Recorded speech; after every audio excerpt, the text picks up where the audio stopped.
The one characteristic that Stanford hitters have, and they've always had, is they're very aggressive on pitch one. We've seen that already in this series as Ethan Hott takes ball one. Hott having a big series as well, 5 for 10. He's hitting .327 on the year. The Cardinal, 16 hits in game one, 19 hits yesterday. More hits than a Taylor Swift album. Did you just drop a Swiftie in here? I had to. I knew you were going to be here, so you dropped a Swiftie. I thought you might enjoy it. 35 hits in their first two games of this series as that one popped up. Handren looking into that sky and foul territory, drifting back fair, makes the catch. Not necessarily an easy play when you have to deal with the sun. Well, there's many of my teammates would say, even in a cloudy, a beautiful, perfect skyline, a pop-up was not easy for me. I think we talked about this the last time we did a series. Pop-ups, pop-ups were sort of your bugaboo, huh? Well, when you got a whole team, your whole dugout, all of your teammates, when a pop-up goes up, they're all going to the top of the rail to see what travesty might happen. I mean, it'll stick with you a little bit. And in this case, a few decades. Court McDonald takes ball one, the number 3 hitter for the Cardinal, batting .329. Best average on the team. 3 home runs, 25 runs batted in. It's just a great name, baseball name, Court McDonald. It really is. It really is. I mean, you're not thinking he's a football player? Christian McCaffrey's a football player name, right? But Court McDonald's a baseball name. I tell you, he played just about every sport in high school. McDonald did. Really good all-around athlete. Good slider down and in. But he had to choose baseball based on the name for college. Yeah, it has to. And then when you get an opportunity to go to Stanford University, you say, okay, play for David Esker, one of the best ever to do it. Hit sharply to center. Green drifting back. He's there and makes the catch. So a 1-2-3 inning for Trey Newman. Good start for both pitchers. We're scoreless through 1. Scoreless heading to the top of the second inning. Some Cal fans making the trip down not too far, just coming down toward Palo Alto to Stanford University. It really isn't that far. No. The last time I was fortunate actually with these two clubs early in the season, non-conference, I stayed here and just drove up. There you go. That's a really nice afternoon for baseball. This looks like our biggest crowd of the weekend, too, at Sunken Diamond Head. How about the weather? Oh, it's perfect. 70 degrees, blue sky. The farm, as they affectionately call it around here, it's just beautiful here. If you haven't been here, just drive in and go. You're kidding me. This is a college campus. It's gorgeous. No question. Pretty ballpark, too. As Rodney Green Jr. will lead things off in the second inning for Cal. Takes ball one from Ryan Speciak. You know, Ben, you mentioned all the players that Stanford lost last year. Rather than name them, let's just say, and I mean this, that's serious. Effectively, they lost 6 starters in a single-A professional baseball team from last year. Yeah. That's how much they lost. I mean, they had 9 guys drafted from last year's team. Little chopper foul, 2-1 on Green, who, as we mentioned, homered in yesterday's game. He's now got 12 this season. 1 behind Caleb Lomavita for the team lead. And then you can see the infield shifting him as they've done this weekend. And you can do that in college. That's right. Can't do that in the big leagues anymore. And I don't know why. Yeah, I'm with you. I think you've got they should tell you the number of players you're allowed to have on the field. You can put them where you want them. Well, they've already told you how many hitters a pitcher has to face when you bring him in out of the bullpen. Right. I mean, MLB getting involved in how a manager runs the game, not for me. And a leadoff walk, so that's the first base runner of the game, and Rodney Green Jr. is aboard.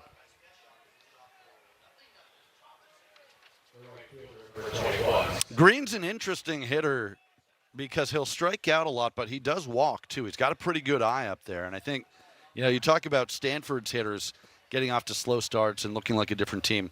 Rodney Green Jr., as you see, is third now in the Pac-12 in walks.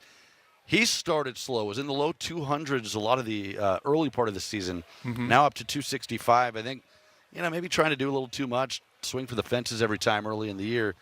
He's been much better at the plate the second half. And now here is Seth Gwynn. Takes up high. Well, Rodney's going to get an opportunity to play at the next level for what you just said. He obviously has power. He can play center field. He can run on the base pass. It's just a matter of contact. He's got great speed, 12 stolen bases this year as he takes high for ball 2. Gwynn does, rather. Well, Seth Gwynn, the reigning Pac-12 Player of the Week last week, hit 3 home runs in the series sweep of Oregon State. Batting .320 for the season with 6 long balls. And that's in there for a strike, 2-1.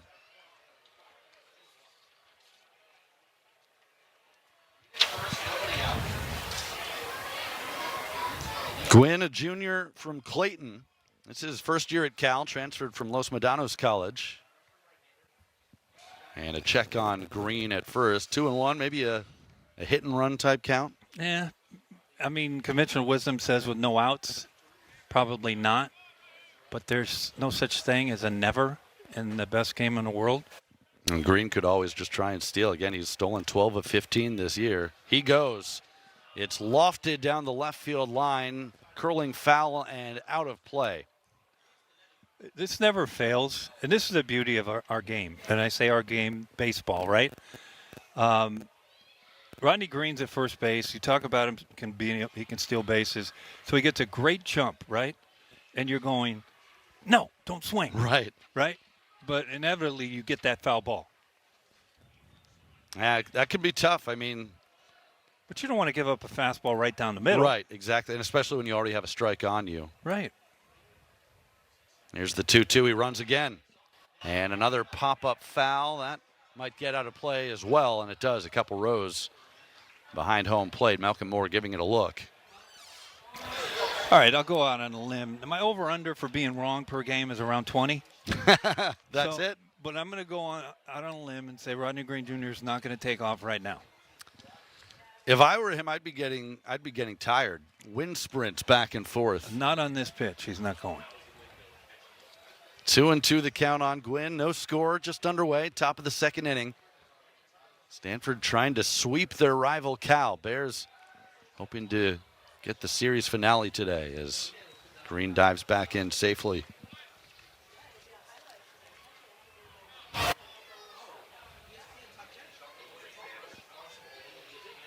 Cal averaging 7 runs per game this year.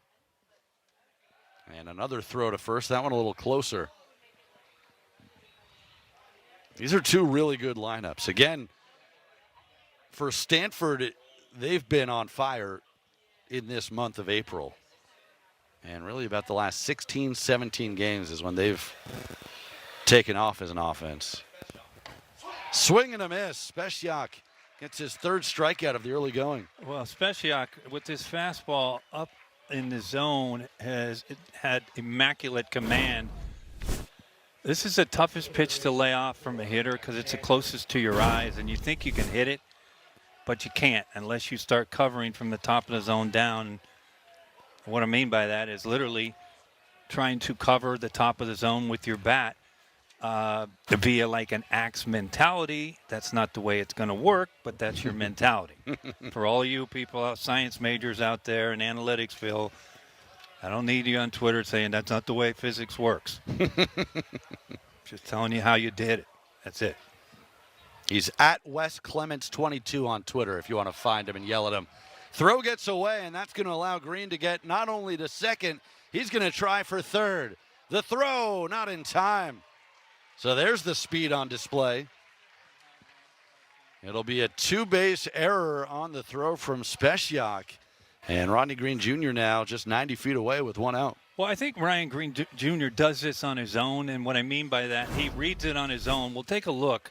Now, he's fully aware how deep the side and foul territory is. He does this all on his own. Chad Heiberger is the third base coach, and he was hoping that he'd get over there.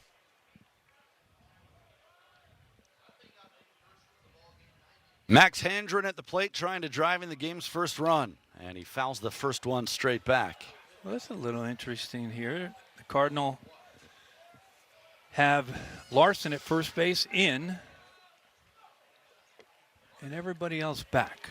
Yeah, sometimes you'll see both corner infielders come in and keep the middle infielders back. You're right, though. It's really just the first baseman, Larson, who's in on the grass. A 1-1 count on Handren. And now it's 0-2.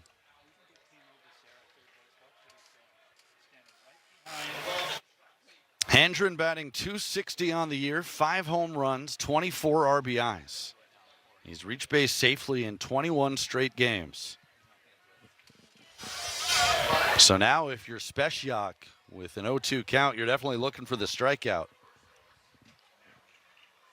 Handren trying to drive the run home. The 0-2 pitch. Another foul. That's a changeup and an 0-2 pitch, and that's the last place Speciak wanted to throw that pitch. It's a changeup up in the zone, and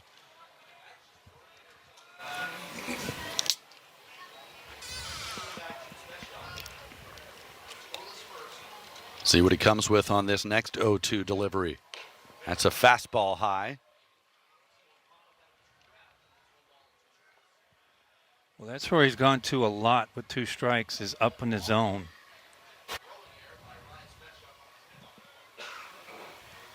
Green at third base, 1 out, top of the second. And now the 1-2 pitch. Sprayed foul. And there it is right there. I mean, it's so hard to take. It's a fastball up in the zone. And it's one of those pitches that he got the bat head to the ball, but he was a little bit tardy, a little bit higher than that location. And it's most likely a swing and miss. Another 1-2. Ripped into right field for a base hit, and that'll bring home Rodney Green Jr. Max Handren extends the on-base streak to 22, and Cal has a 1-0 lead. That's just a really, really good at-bat by Max Handren right there. He battled Speciak, fouled off some tough pitches, and then he gets his fastball, and it's middle, and he just puts the ball in play, and because he did, he puts the first point on the board for the Bears. And yes, I said point. Well, Cal has now scored first in all 3 games this series. They haven't been able to win either of the first 2. Bears fans did not want to hear that. You know that. Well, I just report the facts as I see them. Peyton Schultz comes to the plate, takes outside. So now you're in that hit-and-run situation right now. But, you know, if you're going to run a hit-and-run, most likely, I mean, most skippers would probably tell you want to do it with somebody that has command in the strike zone. So far, Speciak has had that.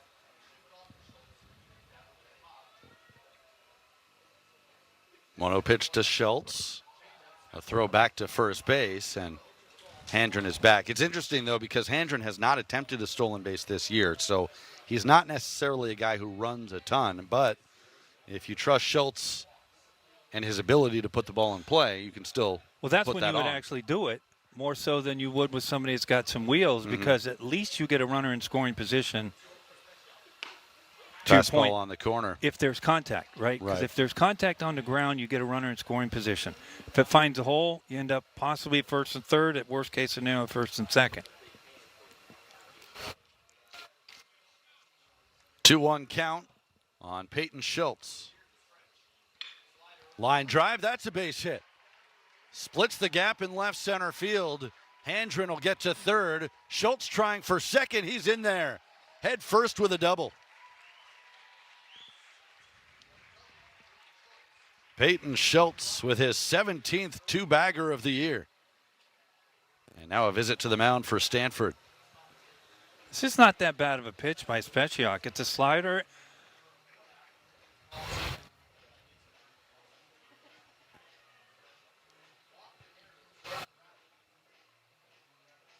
We welcome those of you just joining the broadcast. Cal and Stanford. The Bears out to a 1-0 lead over the Cardinal as we are in the top of the second inning. Runners on second and third for Cal now with one out. Ben Ross and Wes Clements on the call. The Cardinal, a conference on the mound with the starter Ryan Speciuk.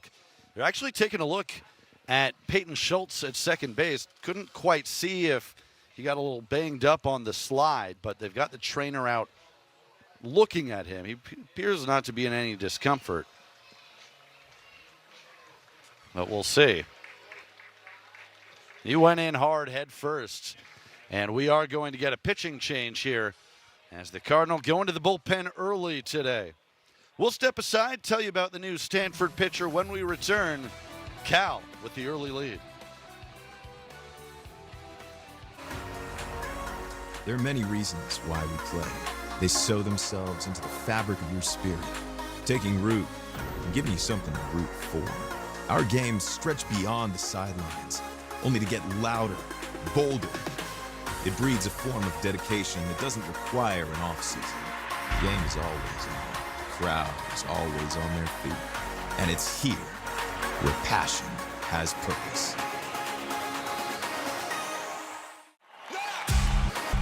Welcome, Fandom 101. The only one feeling better than guard in front of thousands of screaming fans, being one of those screaming thousands of fans. It's all part of the curriculum. The NCAA Men's College World Series, June in Omaha, Nebraska. Attendance is encouraged. Passion is mandatory.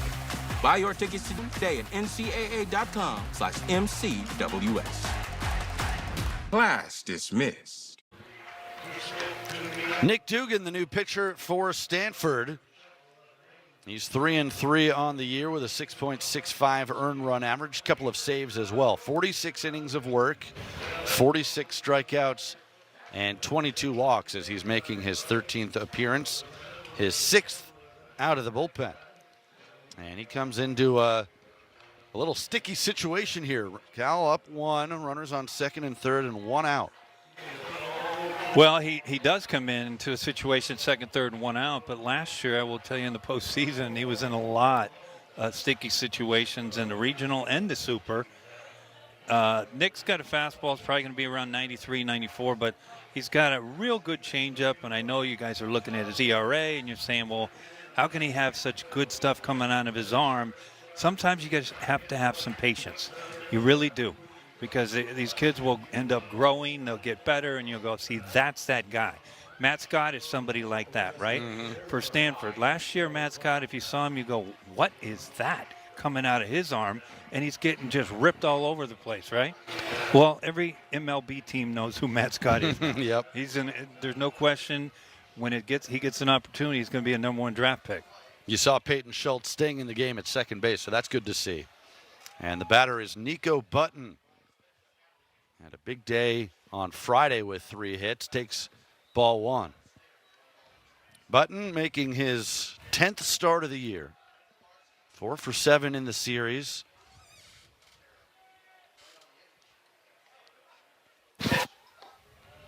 And that dips low for ball 2.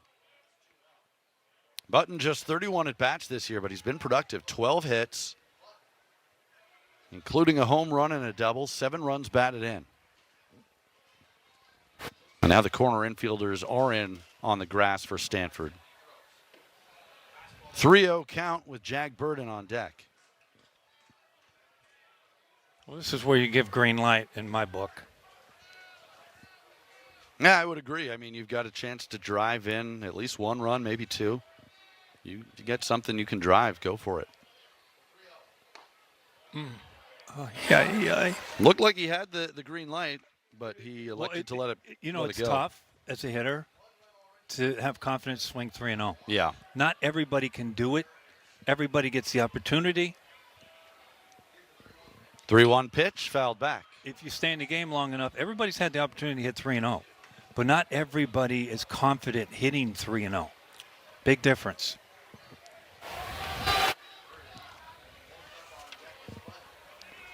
Most of the guys that were confident were the guys that drove in runs. Here's the payoff pitch. Swung on and missed. Nice job by Nick Dugan. Fell behind 3-0 and picks up a big strikeout for out number 2. It is a big strikeout for out number 2. It's a big comeback. 3-0 count. We talked about it. The fastball was taken right down the middle. This is the strikeout pitch. It's a tailing fastball up and away. It's now 47 strikeouts in 46 1/3 innings this season for Dugan. And now here's Jag Burden, number 9 hitter in the lineup, batting .279, a home run, 3 RBIs. Just outside. Burden making his 15th start of the year for Cal, senior from Huntington Beach.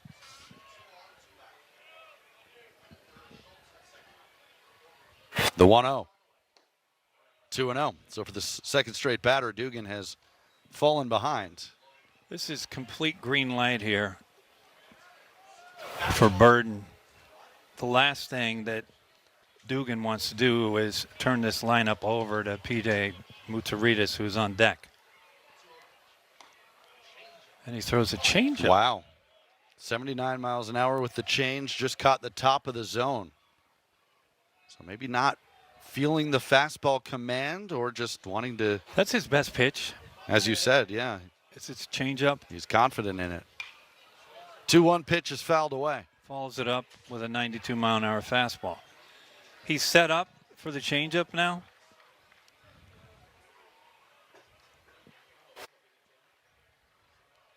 Dugan, the sophomore from Eureka, trying to get out of the jam. 3-2 now. Well, you mentioned his performance last year in the Stanford Regional. He was on the all-regional team as a freshman. Some clutch outings. Well, he threw against A&M in some big games. Payoff pitch in the air, shallow right field. McDonald drifting over into right center, makes the catch. And a nice job by Dugan. Cal gets a run, but they strand 2. We'll head to the bottom of the second.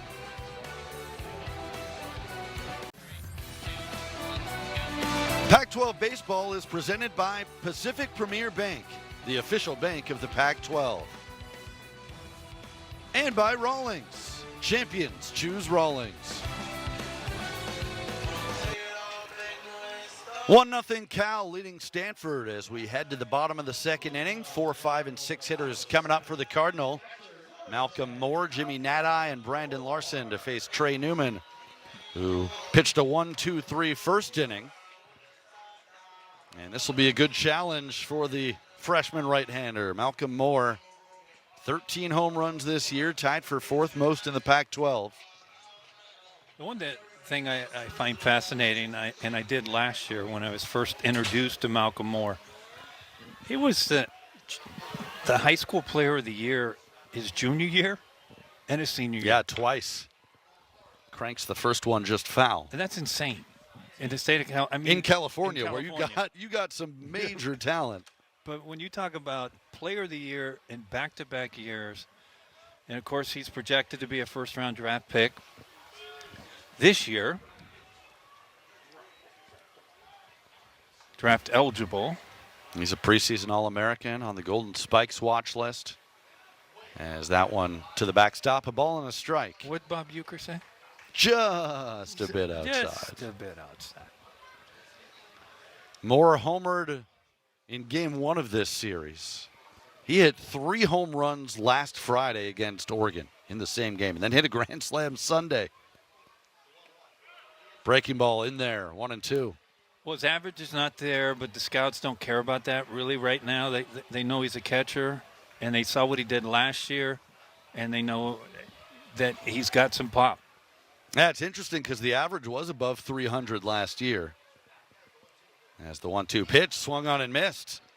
Nice job by Newman as he gets his second strikeout. That is the place that they say never to throw left-hand hitters, right, is down and in, but it is the place to throw left-hand hitters if it's off the plate, because down and in looks so juicy to left-hand hitters, and if it's left on the plate, it is. But that pitch right there It's about 4 inches down and in, and just a perfect pitch by Newman. Now, just going back to Malcolm Moore for a second, despite the average at 250, his on-base percentage is 425 because he's done such a good job taking walks.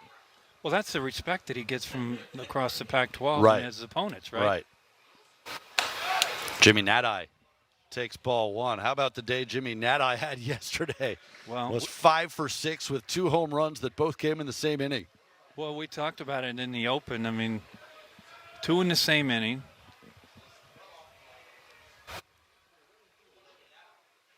Two 2-0 now. Now, Nadai is real good friends with Travis Bazzana. See, he's having a pretty decent year, I'd say. Yeah, Travis Bazzana is in the top 10 in every major offensive category in the country. Leads the conference in batting average and home runs right now. As that swung on and missed. Yeah, both guys from Australia. I like that Jimmy Nadai has the walk-up song to make sure you know that. Men at Work. Oh, he does? Yeah, land down under. He comes from a land down under. 3-1 the count now. I just like to listen to them talk. I mean, you got to like accents. Oh, yeah. Right?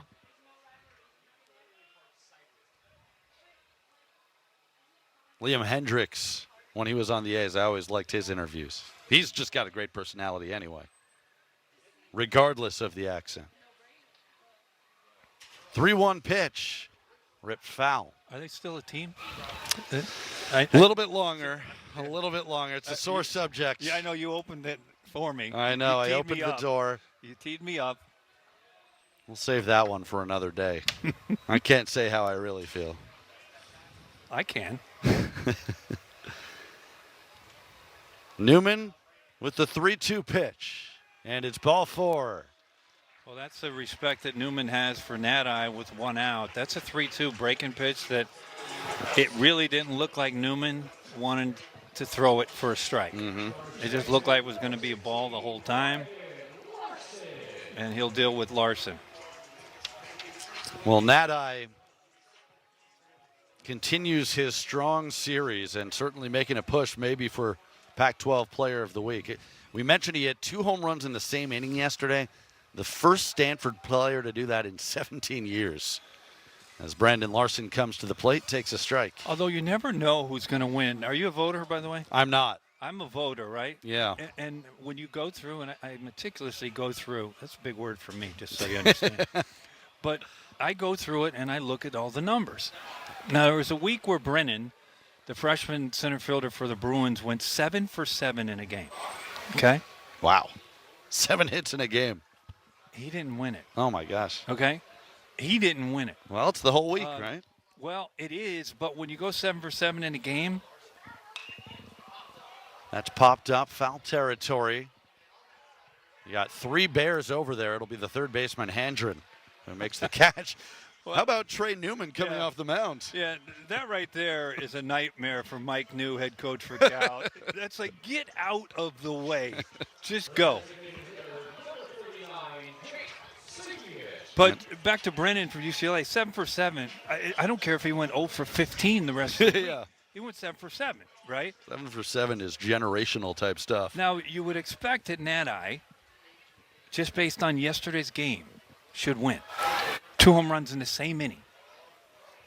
We'll see. I'll be honest, I haven't kept track of every performance around the conference this week. I'm sure there have been other really good ones. Nor have I, and I should not have said that because I just told everybody that I'm going to take a look at them all. Well, I know that you're going to study thoroughly before you submit your vote. Well, I've been right. The people I voted for every week, the entire season, maybe running it at 50% clip. That's about it. Although I did get Newman last week. There you go. Well, I'm glad you bring that up because Cal swept the weekly awards with Newman getting Pitcher of the Week and Seth Gwynn Player of the Week. First time Cal has swept the weekly awards in the Pac-12 since 1998. As a swing and a miss. You want to take any guess who the players were in 1998 for Cal who won the weekly awards the last time they swept them? I'm just going to go on a limb right here. And let me ask you a question. Is one of the players one of the best ever? At Cal? Yeah. Start with an X? It starts with an X. I got it. You got it, as that's going to be a wild pitch. Nadi into scoring position. Good job. I thought you might get that one. Well, he's Xavier Nady. Xavier Nady was the player of the week that week. An icon in Cal baseball. Mm-hmm. I mean, his numbers on the left field wall, I believe, at Cal. Yep, had a good pro career as well. I'll give you the pitcher, unless you want to take a guess. I got no chance. Jason Dennis never was would have the got pitcher. Yeah, I figured, but good job getting Xavier. 1-2 pitch to Sapien, chopped foul. So a chance here for the Cardinal with Nadi now in scoring position. 2 outs in the inning. A 1-2 count on Jake Sapien, hitting .269 this year.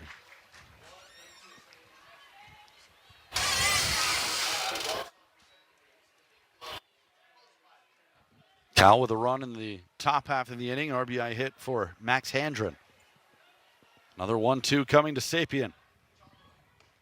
Chased it. And another strikeout for Trey Newman. He's got 3 through 2 scoreless innings. We'll head to the third. Cal leading Stanford 1-0.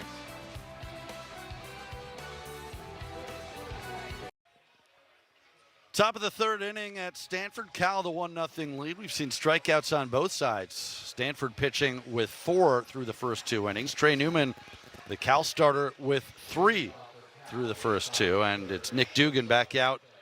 He got the last 2 outs of the second inning, replacing the starter Ryan Speciak, who went 1 1/3 today. And now it'll be the top of the order for the Golden Bears. PJ Moutsouridis leading things off. Takes outside. Moutsouridis, one of those strikeout victims to start the game. Batting .321 on the year with 5 home runs. As that catches the corner, a ball and a strike.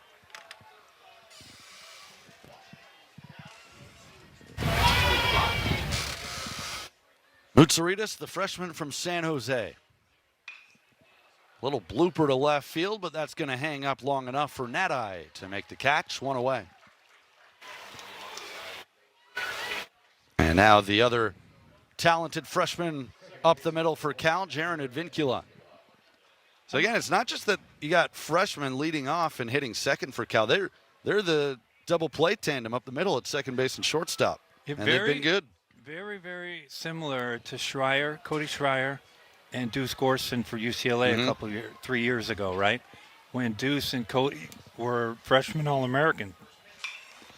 He fouls the first one away. A rare strikeout the first time up for Jaron Advincula. He's now just struck out 14 times in 159 at-bats this year.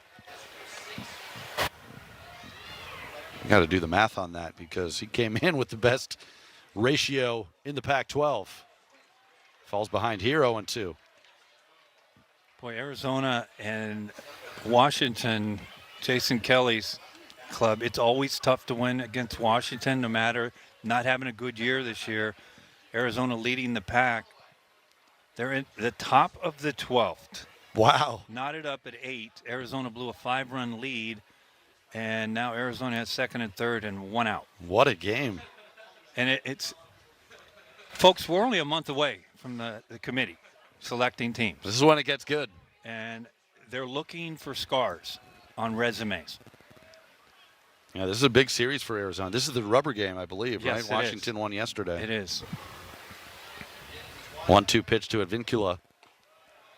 But they look for scars, and what I mean by that is that Washington's not having a good year, so across the country they say, well, the Pac-12 is the team leading the Pac-12, Arizona. They go up to Washington and they lose a series.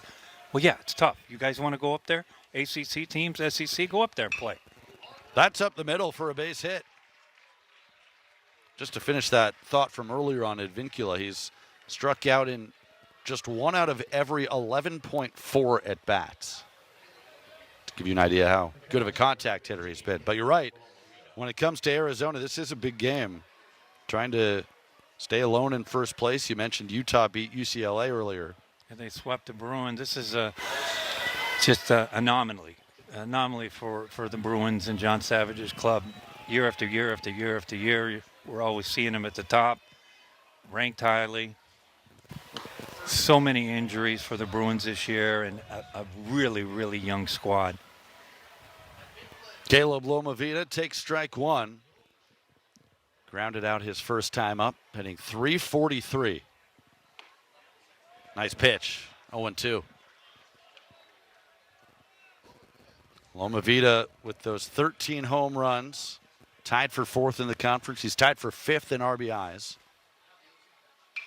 And he sprays that one foul. Well, the scouting book on Lomavita, right, is you throw him sliders down and away, he'll chase. Well, I did also. So did every right-hand hitter that was any good. And I'm not saying I was good, but You were good. okay. But You were pretty good. An All-American, I'd say you were pretty good. But what I'm saying is, it's all right-hand hitters get fooled by a slider down and away. Tough pitch to lay off. It's a tough pitch to away. But when I hear people say, Caleb Lomavita, just throwing sliders down and away. Well, okay. Somehow he's got these numbers, right? Well, it's easier said than done, right? Because, first of all, you've got to get ahead in the count if you want to get him to chase like that.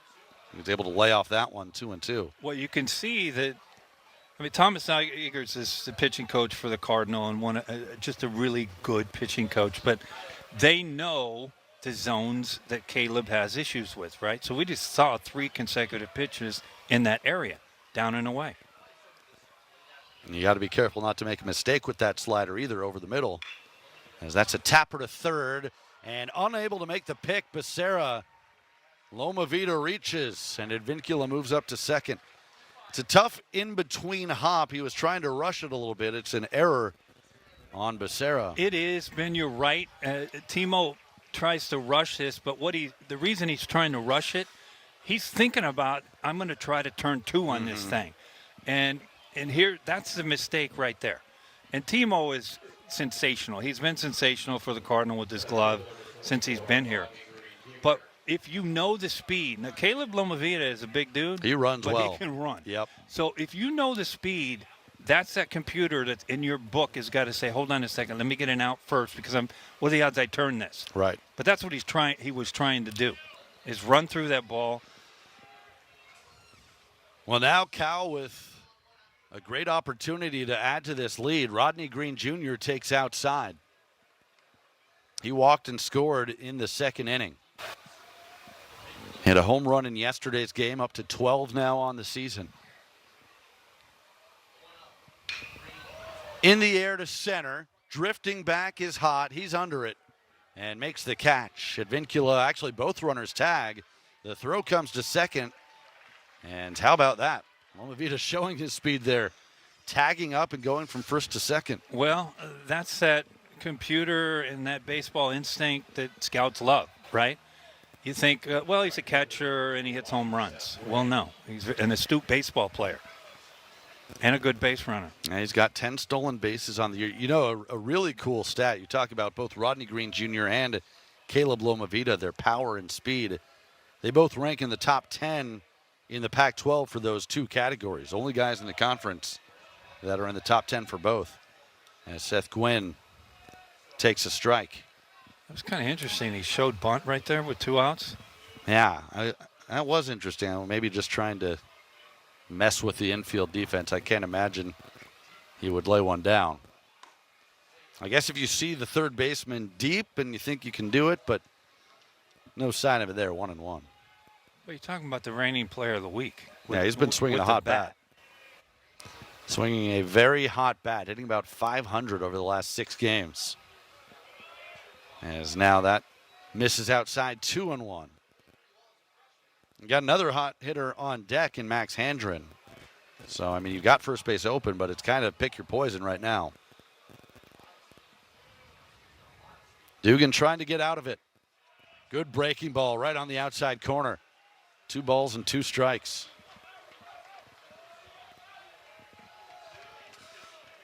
Dugan was able to strand runners on second and third last inning. Can he do it again? Pop up, foul territory. Moore and Larson coming over. It's Malcolm Moore to end the inning. And Nick Dugan does the job again. Cal has left 4 runners on base. We move to the bottom of the third, 1-0. Welcome back to Stanford, 1-0 Cal leading as we head to the bottom of the third inning. Ben Ross and Wes Clements with you on the Pac-12 Network, our Pacific Premier Bank Game of the Week. Thanks for spending part of your Sunday with us. It has been a gorgeous afternoon into evening on the farm. And the home fans hoping for a sweep. Stanford taking the first 2 games of this series. Cal had won 9 in a row before that. Trying to get back into the win column today. As Trey Newman back out on the hill for his third inning of work. He'll face the 8, 9, and 1 hitters. Trevor Haskins, Timo Becerra, and Owen Cobb. I know we've talked about it, and you just mentioned it. It's beautiful here, man. I tell you, fans love it. This is packed. This is about as nice as it gets, I'll tell you. Yeah, 66 degrees right now.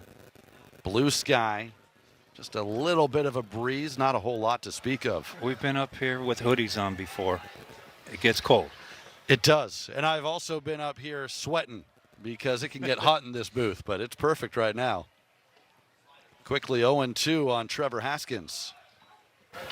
Haskins, by the way, we shouldn't forget, he had 2 home runs in yesterday's game. We were talking so much about Jimmy Nadai both coming in the same inning. Haskins coming off a huge game with 5 RBIs.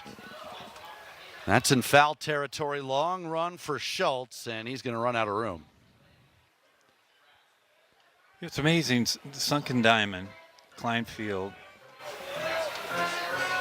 It's been here for decades. I played in this field. That is old. Yeah, I'm just kidding. Well, no, you're not. It's, I mean, I feel like I just hit 36. We're not, yeah. Last year, so. I feel like we're not quite tight enough where I can make fun of you like that. No, yet. you can. See, that's what's great about you. Well, yeah, but that's you should know that. If you've ever heard me, it's just I can own it. Yeah. I know my lane. 1-2 on Haskins, who's batting .310 this year. Popped up. This one is in play. Left side of the infield. Ooh, Handren and Mutsaritas come together.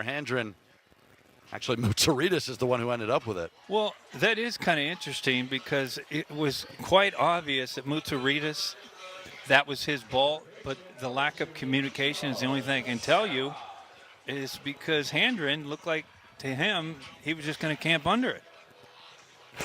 I mean, but that's where you just got to be screaming, my ball, mine, mine, mine. I got it, I got it, I got it. Timo Becerra getting his first at bat. Number 9 hitter takes inside. Boy, Timo was just so critical and crucial at the end of the year when he was forced in to play shortstop when Owen Cobb had some issues, and Becerra stepped in and was a starting shortstop for a David Esker Stanford Cardinal team that went to the College World Series for the 3rd consecutive year. Think of that. How about the home run he had against Fullerton last year? I was right here, an elimination game. I was here. 2-run shot, put him ahead. As that catches the corner. Well, you're right. 3 straight College World Series appearances for the Cardinal. They're the only team in college baseball that has been to the last 3. Yeah, David Esker is one of the best. And, you know, what's interesting here, good slider on the outside. Yeah, that part slider there. is working for Newman today. But David Esker was the skipper for the Cal Bears previously. 18 years. A long time, yeah. David Esker's son playing on the Arizona Wildcats squad. Strike 3 called. Came back with the fastball. And Trey Newman with 4 strikeouts the first time through the order. Still has not allowed a hit. Just 1 walk. Newman is just putting on a clinic on how you pitch. We've seen all the sliders on the outside part, on the outside part, on the outside part. Timo Becerra is saying slider, slider, slider. And Newman said, watch his fastball about 92 on the inside. Just locked you up. And to your point, you talked about it. You brought it up early in the broadcast, Ben. Pitching is not about how hard you throw. It's about pitching, right? And it's about getting Successful pitchers mess up the timing of hitters better than most. And that's all it is. Hitting is timing of a baseball coming out of a pitcher's arm. And once you know a fastball is coming in at the same speed all the time, eventually you're going to catch up with it, with a hitter. But there's guys, don't see them much anymore because of the mentality. Doesn't mean they can't be successful in the big leagues. But the Greg Maddoxes of the world, you don't see them anymore. Hardly. Because the mentality of MLB front offices is that they could not be successful. Now, Jordan Montgomery, the left-hander for the world champ Texas Rangers, would tell you something else, wouldn't he? Certainly would. Certainly would. Yeah, Newman is really mixing his pitches and locations well so far. He comes back with another slider. 2-2 on Owen Cobb. You know, it's interesting as a defense, right? You know, they're aware. Your defense is always aware of what's going on in a game, right? But as Newman continues throughout this game, now granted, it's only the third inning. And I'm not hit. I think it was the bat. Yeah, that was the bat. But I'm not going to mention it because you just don't do it. But you're aware of the defense, right? So it's like, not that you wouldn't try for another pitcher, but when somebody's cruising along like this and you know he's one of the best you have, after dealing last weekend against the Beavers, it's that extra little effort mentality. Now, Newman didn't want that. He looked like he wanted that pitch, didn't he? Well, I'll tell you, that was a pretty good slider. It was. It's a good. I think it just missed, but a good two-strike pitch. Count now full on Cobb. That's a good pitch, good take. It was. Credit to both guys. Let's see what he goes with on 3-2. Got him looking. Went back to the slider, and that's 5 strikeouts through 3 hitless innings. Trey Newman rolling early.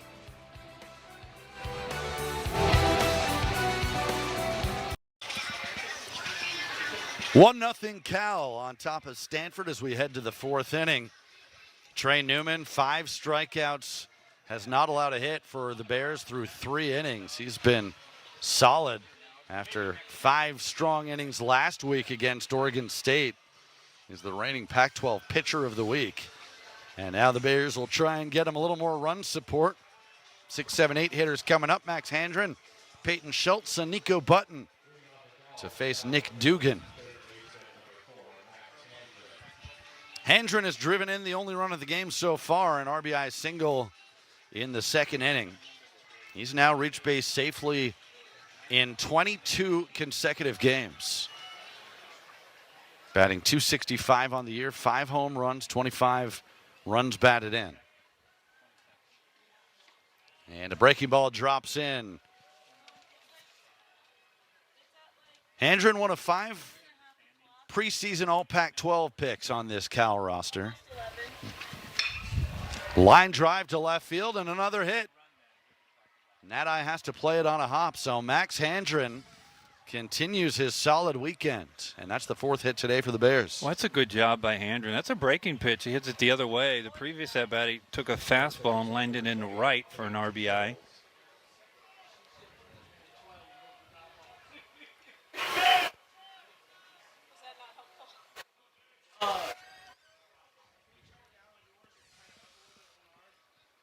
Here's Peyton Schultz, who doubled his first time up. And puts it right through the hole on the right side of the infield. 2 on, nobody out for the Golden Bears. You got to love to see that, right? I mean, you got the, not a full shift, but almost a shift on defensively, and that's how you make it go away. Yeah, well, here's a decision. Noah Jackson runs the offense for Cal. And we'll see where the corners are going to play for the Cardinal, and they're both expecting a bunt. And you'd say, well, why would you bunt them over just for the 9-0 hitter with 1 out? Well, it flips it right behind the 9-0 hitter. Jack Burton is P.J. Matsouridis. Right. And, you know, Burton, to be fair, is also a pretty solid number 9 hitter. Correct. Guy who can do some damage himself. And what you're trying to do, when you have somebody like Newman on the mound right now who's dealing. As Button fouls that one And what's the cardinal rule on bunting, right? You bunt a strike. Well, that ends up being a strike, but not because it was in the strike zone. So 0-1 on Nico Button. But you want to try to get some runs on the board, just some more runs when you have something like Newman on the mound. Ideally, you need to bunt this over to third base. That one very high. Ball and a strike. Make Becerra field this pitch, or the bunt, I should say. Button 0 for 1 today, struck out in the second inning. Hitting .375 in limited action this year. No sign of the bunt there, and he slices it into left center field. That's going to go to the wall. Handren comes in to score. They're going to wave Schultz. Here's the relay. Play at the plate, he's safe. It's a 2-run double for Nico Button. And the Bears are up 3-0.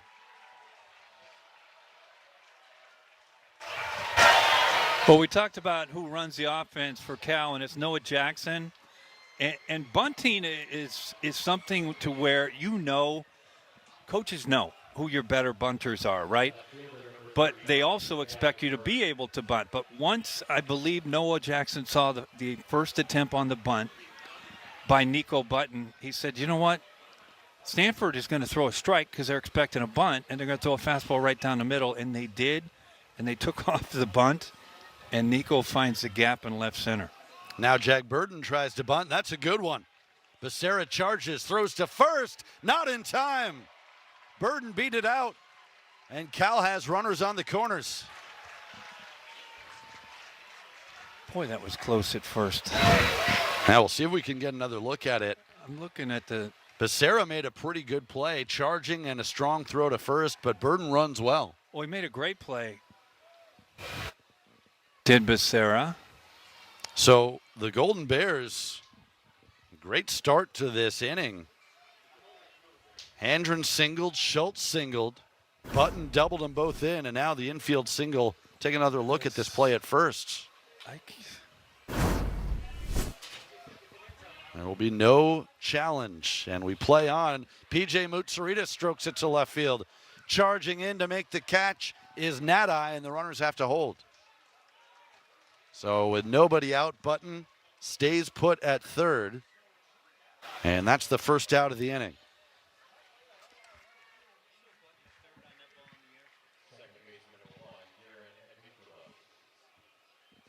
Button does a good job at third. Now, some might be out there saying, well, why didn't he tag and score? Well, that ball, when it left the bat, Button's not sure that ball's going to be caught. So he doesn't want to go back to the bag, assuming that he's going to tag because it might drop in, and if he's back at the bag, he's not going to score possibly if it drops. Jaron Advincula bunts through the first pitch. Yeah, that was not hit very deep. I mean, even if he is tagging at third base, I think there's a chance he holds up anyway just because, with nobody out, you don't necessarily have to take that risk. You got your number 2 hitter coming up now in Advincula. And he lines it into left field, and now the run will score. That gets down for a base hit, and it kicks away. Both runners are going to move up. And Cal leads it 4-0.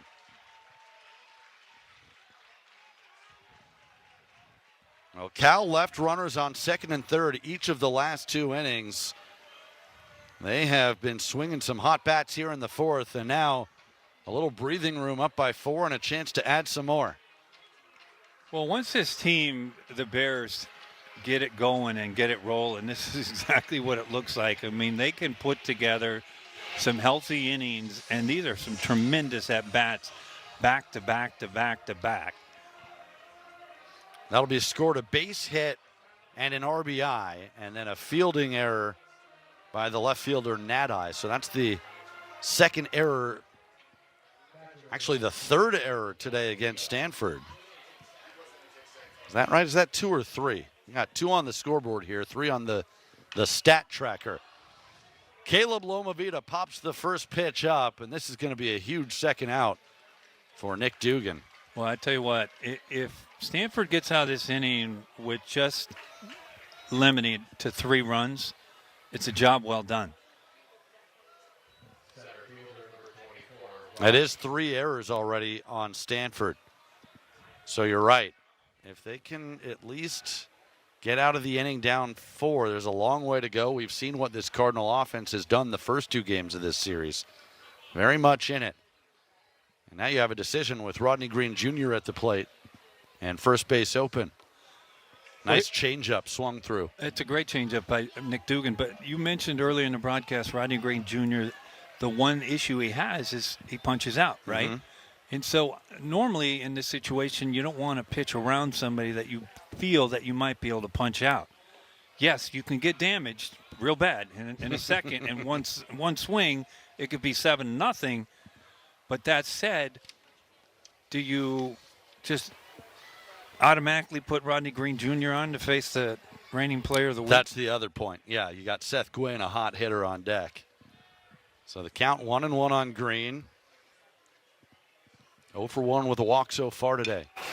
Pulls it right into the shift as Owen Cobb throws to first, and that will end the inning.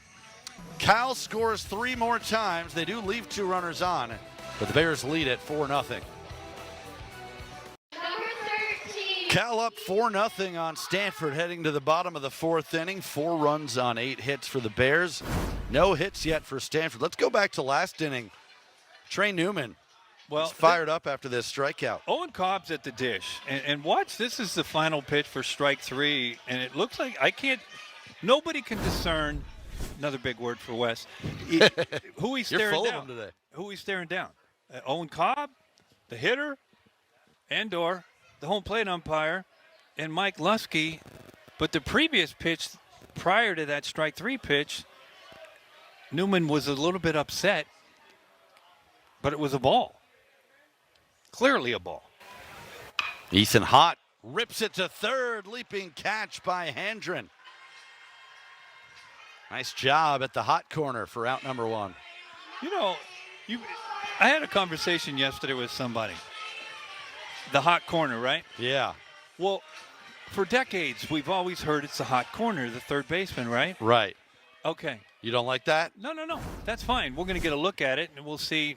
Handren's going to tell everybody when he gets back in the dugout that's some hops. They got some hops. Yeah. And then they'll say, okay, here's a basketball. Look at the try to vertical. dunk it, and then it's 12-inch vertical. But Court McDonald going to test him. This will be a tough play on a couple of hops, and that's the first hit of the afternoon for the Cardinal. Court McDonald, an infield single. well, Handren makes a tremendous play on this ball. I mean, just to make that close, I didn't think he had any chance. No, and if it's not for the speed of Court McDonald, it's an out. But back to the hot corner conversation. Right. Now, I'm very fond of first base, but why isn't first base a hot corner? I've wondered that sometimes, too. I think maybe the difference is, well, I don't know. I'm going to give you some extra ammunition here. I'd say maybe just, third base will typically play no. closer in, Well, here's what I'm going to tell you. looking for a bunt. Here's what I'm going to tell you. There's more right-handed hitters than And lefties. all the first basemen out there listening will validate via the Twitter or X, whatever you want to call it. But how about trying to hold a runner on at first base, having to be aware of the pitcher making a pickoff throw, Yeah. then be in motion coming off the bag at the equidistant that the third baseman is with a left-hand hitter up. Yeah, that's just as tough. Which just as tough. It's tougher because you're coming off. You're looking for a throw. Now you got to come off the bag. You got to reset third baseman. He's always set. It's just down, down, down. So what's your proposal? Are we going to call them both the hot corner, or should we come up with a cool new name for first base? Well, it'd probably be. The fire corner. Well, I mean, when you think about it, which would you think would be tougher? No, you make a good point. I mean, you've got a lot going on when you're holding a runner. And you're the same distance when you're playing at the bag all the time when there's a runner on. Malcolm Moore back up the middle off the mound. This could turn into a double play. Some tough luck for Malcolm Moore, who hit it hard, but Moutsouridis was right there, and that ends the inning. Cal still up 4. 4-0 Cal leading Stanford. We head to the top of the 5th inning. Let's look at that double play to end the bottom of the 4th. Well, this is where the shift comes back to get you if you're Malcolm Moore. Hit the ball hard. Mutaritas is a shortstop playing on the first base side of second base. He's a little deflection off the mound. Thank you very much. Malcolm Moore says don't play there anymore. How about Trey Newman getting out of the way, looking like he was in the Matrix dodging that ball? But that's a good thing because there's a lot of pitchers that would get in the way. Right, that messes things up, I think. And that's that baseball instinct computer that says, hey, I'm getting out of it. And not everybody's going to do that because your instincts are to put the glove down and try to field it. Right. No, it's a good point. And it's where not just instinct, but knowing you've got a fielder behind you up the middle, because typically you see a ground ball up the middle, you assume it's a base hit. It'll be 5-6-7 here for Cal. Seth Gwynn leading off, followed by Max Handren and Peyton Schultz. And then I'm sure Cal's pitching coach, Chris Bodishbaugh, and then, of course, Mike New. This ball's going to stay in the park for Jimmy Nadai. Was a tremendous pitcher in his career, so you effectively have two pitching coaches right there. But that's something I'm sure once the shift started, they had gone over with their pitchers. Hey, just remember, when we're shifting on somebody, a ball middle, just get out of the way. That's a good point, though, with Mike New. He actually was the Cal pitching coach for David Esker. With Eske. And then went to Pacific, where he was the head coach a couple of years, came back to Cal to replace Esker when Esker took the Stanford job. A lot of connections beyond just the typical Cal-Stanford rivalry. Well, there's a lot of connections just up in Northern California with all the coaching staffs, right? I mean, Thomas Eager came from Larry Lee's Cal Poly staff, right? Larry Lee, an iconic coach. And that got a piece of Max Handren, so he's now been on base all 3 times today. A couple of singles and now hit by a pitch.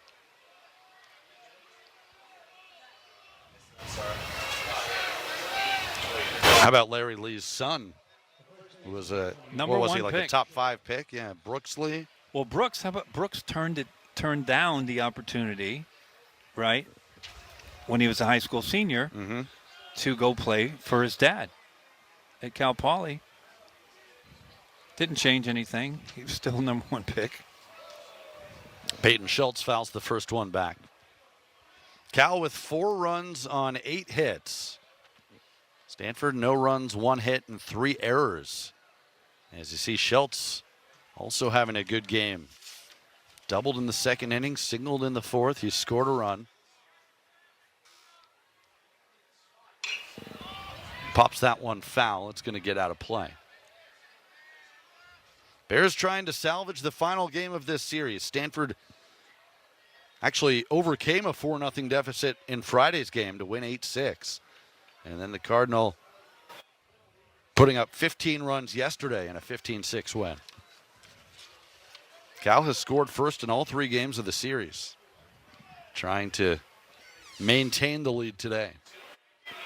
As that one is blocked nicely by Moore, 1-2.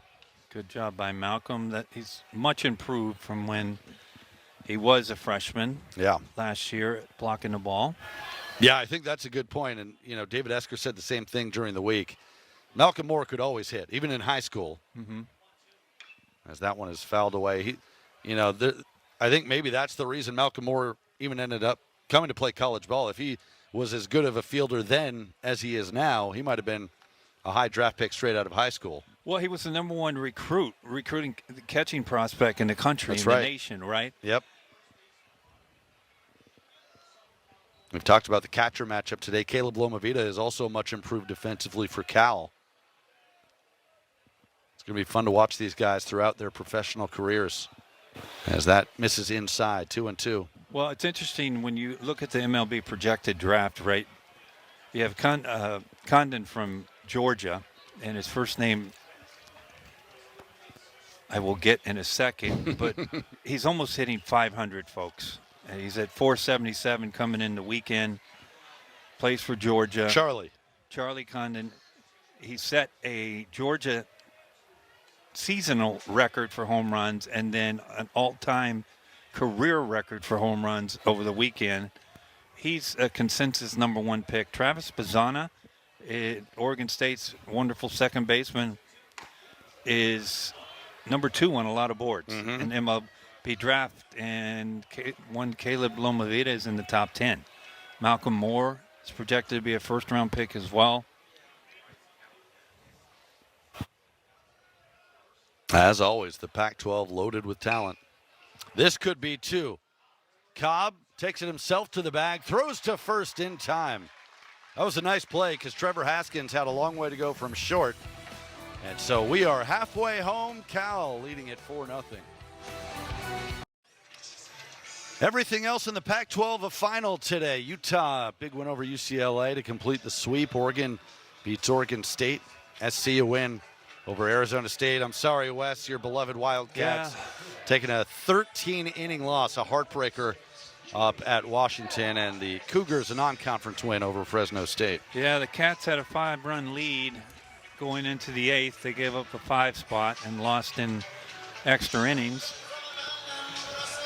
So based on the results today. Now we're going to take a look at the standings in a moment here because it's gotten tight. It's been tight at the top. As Jimmy Nadai takes inside from Trey Newman. We'll look at the standings after Nadai's at bat. He walked his first time up today, batting .323, 6 home runs, 29 RBIs. And Newman falls behind 2-0. Nadai, as we mentioned, 5 hits in yesterday's game. That's a season high for any Cardinal player. 2 home runs, both in the 5th inning, and 6 runs batted in. And it looks like, once again, Newman, I don't know if it's intentional or not with a 4-run lead, but he's behind 3-0. It's not, you would call it a subconscious thing, to where prior to the game, Newman said, Nadai's not going to hurt me today. Yeah, you probably circle Moore and Nadai in the middle of that lineup.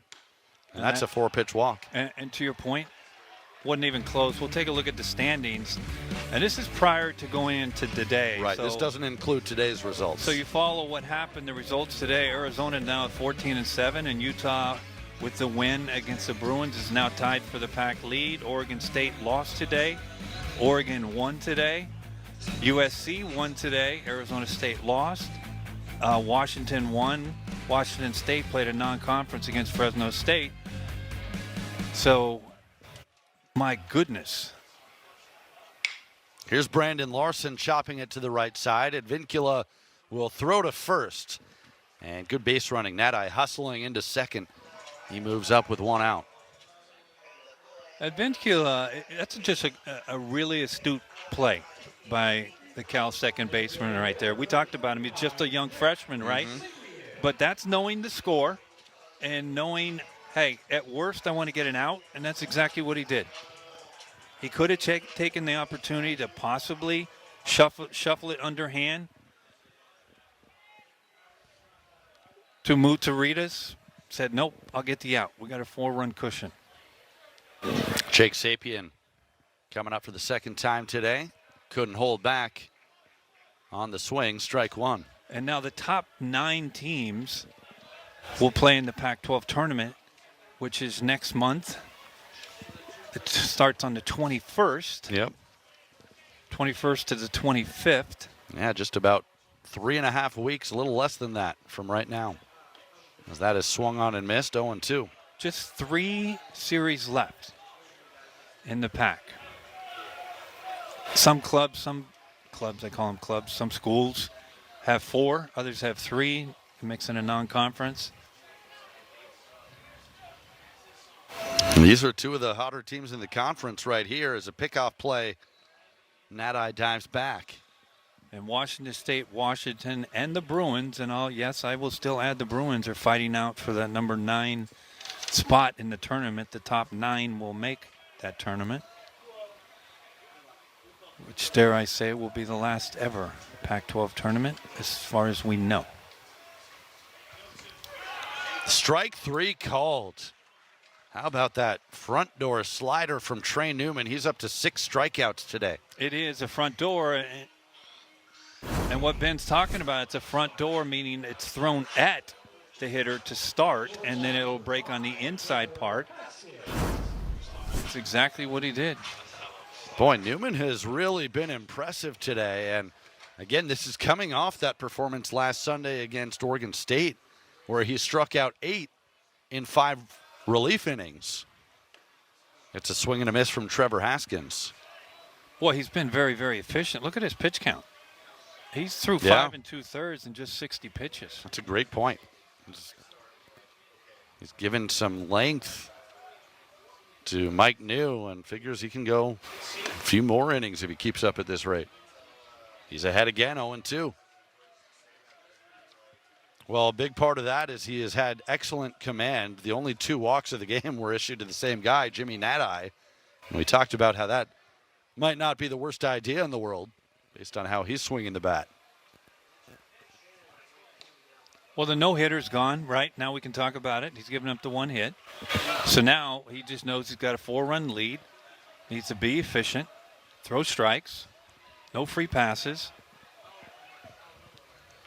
Yeah, the only hit he's given up, an infield single last inning by Court McDonald, as that one is fouled away.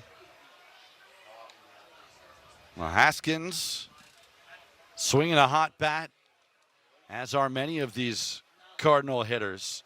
He had 2 home runs in the game yesterday. He's batting .308 for the season. This is a guy who hit for the cycle earlier this year against Texas Tech. First Stanford cycle since 2011. Who did that one? In 11. Brian Regira. Remember that name? Negative. Do not. 13 years ago. We're seeing a lot of firsts for the Cardinal. That one didn't break. It hits Haskins. So the inning continues. 2 on, 2 out for Timo Becerra.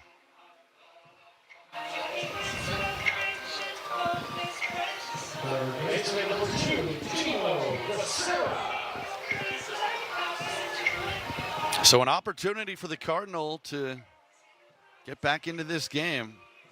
Not that they're out of it by any means, but Well, no, you're talking about a club that, the Cardinal, that's hit over 325 for the entire month of April. 4 runs is nothing. chases the first one. Well, as I mentioned earlier, Stanford has scored double-digit runs in 5 of their last 8 games coming into this one. The offensive performance last weekend against Oregon, they scored 19 in the first game of that series. And, of course, 15 runs in the win yesterday. Well, here's the thing about the Cardinal. They're in the discussion on potentially winning the Pac-12. They're playing well. They're playing well enough to do it. Now, we'll get into it maybe next inning. The most evil 3 letters in college baseball. That's a good tease. Fly ball to left center, hit pretty well. Burden back just in front of the warning track. Makes the catch, and that retires the side. We'll head to the 6th inning. Cal still leading it 4-0.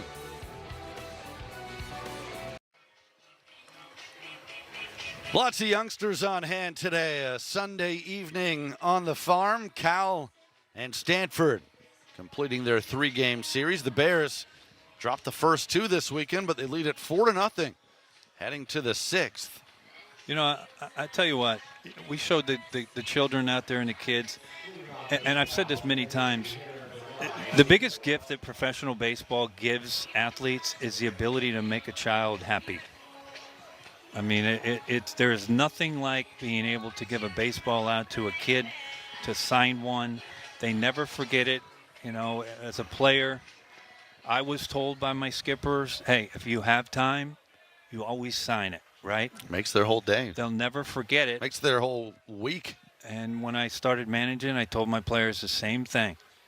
If you have time, you sign the baseball. Take the time. Those kids will never forget it, and they'll never forget the players that said, no, I don't have time for you. Nico Button had a big swing of the bat his last time up in the 4th inning, a 2-run double. At the time, it was a 1-0 game. That started a 3-run rally for the Bears. Well, it was interesting how it all happened, right? Yeah, he was going to bunt at first, couldn't get it down. He was going to bunt with 1st and 2nd and no outs. It's a little looper to the right side. Oh, what a play by Owen Cobb. He took a hit away from Button. Oh. Nico is rounding first saying, you know what, to Owen Cobb. Owen Cobb, we'll get a look at this play. This is just a super athletic play by Owen Cobb. We mentioned he played shortstop on the other side of the infield, but here is just fully extended. I'll take that. Thank you. And right about now, Nico's looking at him as he's rounding first. I'll remember that. Yeah, he's probably muttering the whole way back to the dugout. Had a base hit taken away. And Nick Dugan says, thank you very much. So now it's Jag Burden who takes ball 1. So Burden, is this the inning? check swing, 2-0. Were we teasing those 3 letters? Oh, yeah, that's right. The 3 letters Gotta pay it off. RPI, and they're the most important numbers for the committee, not people that know the game. Your words, not mine. Well, I understand. I'm just saying they are. And they stand for Rating Percentage Index. And year in and year out, it's kind of a known that if you're in the top 60, you have an opportunity to be one of the top 64 teams that are picked to play in the postseason, which is literally about a month away from us. 3-2 now on Burden. So think about this. I'll just give you an example. Cal's here. They swept UConn this year, right? UConn is about 20 spots ahead of them in the RPI. Now, some would say, well, yeah, but that's based on the full schedule and everything else. Well, why does Cal get penalized for sweeping UConn? That is weird. I mean, this is all based on a couple days ago was the last update. UConn at 22-18, 38th in the RPI. That's a walk to Jag Burden. But it's kind of like a comparison, the analogy I would make for WAR, right? The number they use for MLB now. Wins above replacement. WAR, yeah. right? You can make comparisons in WAR and go, what? Are you out of your mind? That player you think is better than that player? I'm going to admit something here. Yes. As much as I actually do pay attention to WAR, wins above replacement, I have no idea how it's calculated. Well, let me just put it this way. There's a make-believe replacement AAA player that comes into the equation. Okay. And this is all human beings using their own judgment and their minds. But there is some formula. I understand the concept of it. How much better are you than the average player at your position, essentially? I just don't know what goes into that formula. Well, there's that fictitious player that they use, the AAA player, which is that replacement. Right. And that's basically a ghost. PJ Moutsouridis up there 1-1. Sends that to deep center field. Hot, running back, tracking it. Up against the wall, makes the catch. Second nice play of the inning defensively by the Cardinal. And Burden retreats to first. Well, this is one where a center fielder, it just, number one, the ball's hit right on the button by PJ.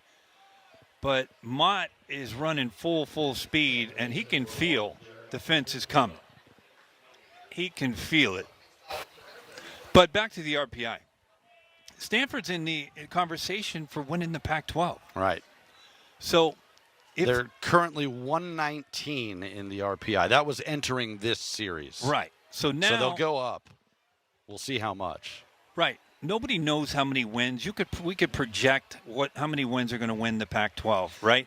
Right now, 14 wins is leading the Pac-12. Arizona and Utah tied at 14 wins. There's 3 series left. You'll play 30 conference games. Burden runs. The throw down, not in time. And a stolen base for Jag Burden. But let's say 20 wins, 19-20 wins it this year. Where does Stanford, if Stanford ends up winning the Pac, where's their RPI go to? Nobody knows. Nobody knows, right? Nobody knows at all. Now, Stanford has a big series. Number one, a big game today, but a big series next week as they'll go to Tucson to play the Wildcats. 2-0 pitch to Advincula, swing and a miss. But when you think that it is feasible and it's possible, not probable, because the committee would have a real hard time saying, well, the winner of the Pac-12 is not going to get in the tournament. Yeah, that would be tough. Right? But you're right. No, But it's feasible. It's possible. And Just because Stanford got off to the slow start this year. That ball is hit well to right. Into the gap in right center field. McDonald can't get there. And Burden will come in to score. Advincula on his way to third, a stand-up triple, and now he's going to come home. The throw got away, and Cal adds 2 more. It's 6-0.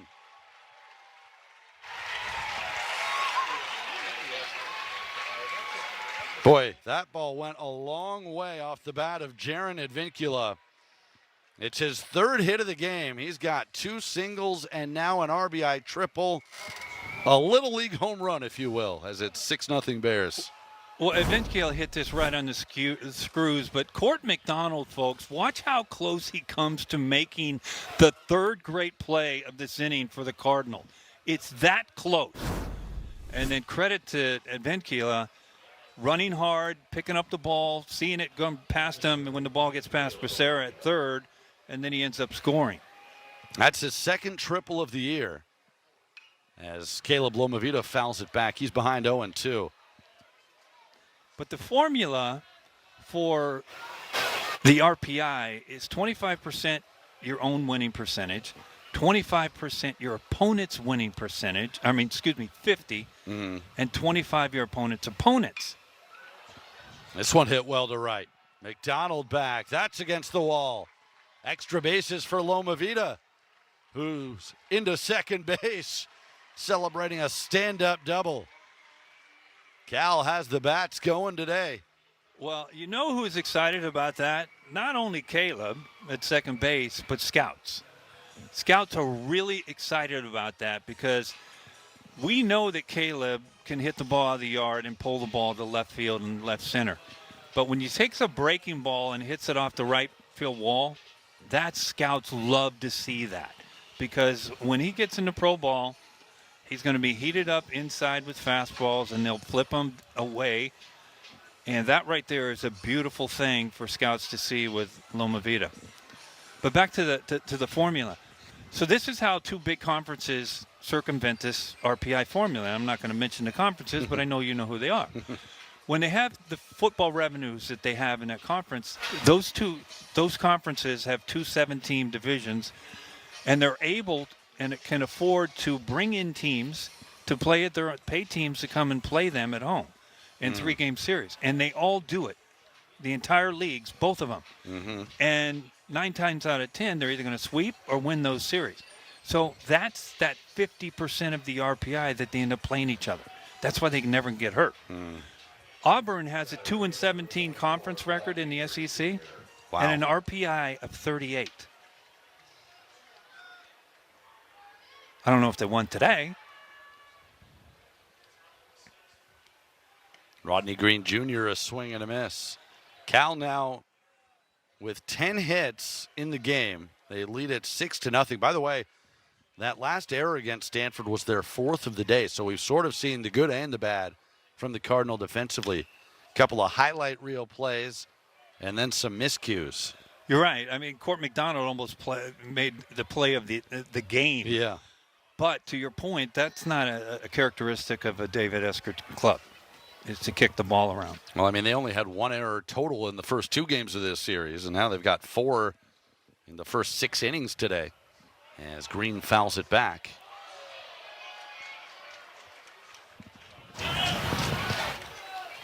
Rodney Green Jr. walked and scored in the 2nd inning, flied out in the 3rd, and grounded out in the 4th. It is 12th home run of the season last night in the loss for Cal, as that's outside 1-2.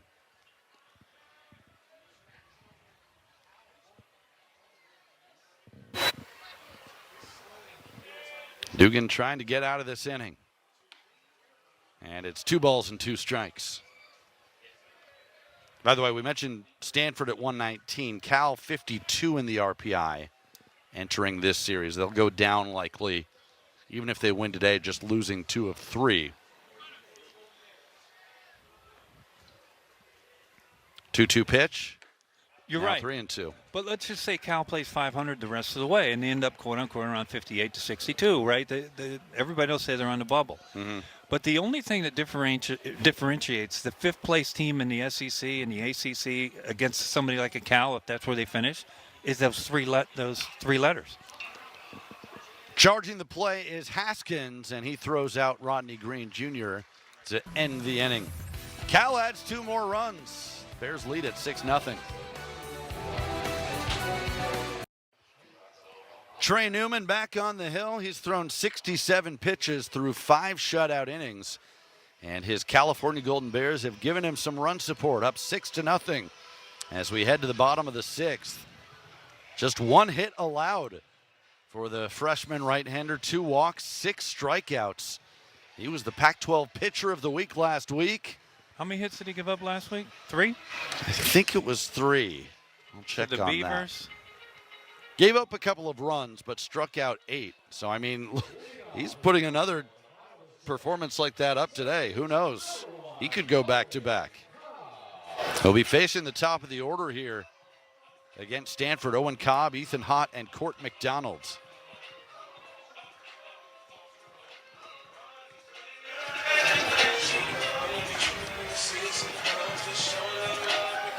Cobb has struck out both times today.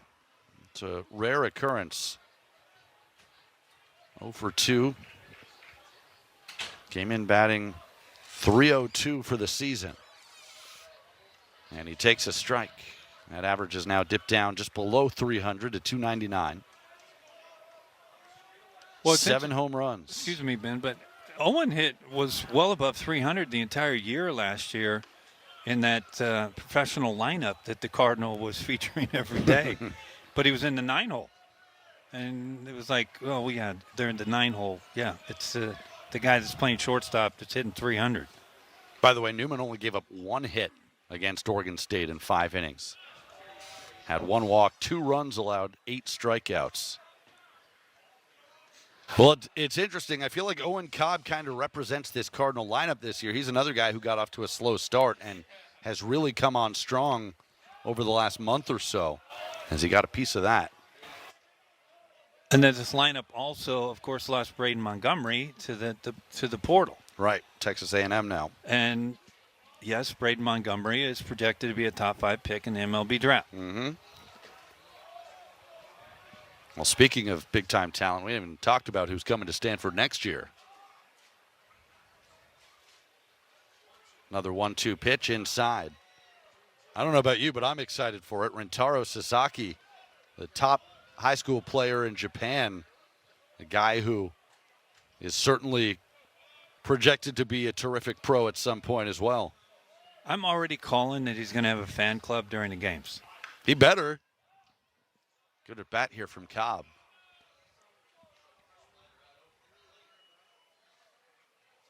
Well, the Stanford program, as we mentioned, has made 3 straight College World Series. They've been to 4 consecutive Super Regionals. They've hosted 6 straight regionals. Only team in the country to do that over the last 6 years. What a program David Esker has running.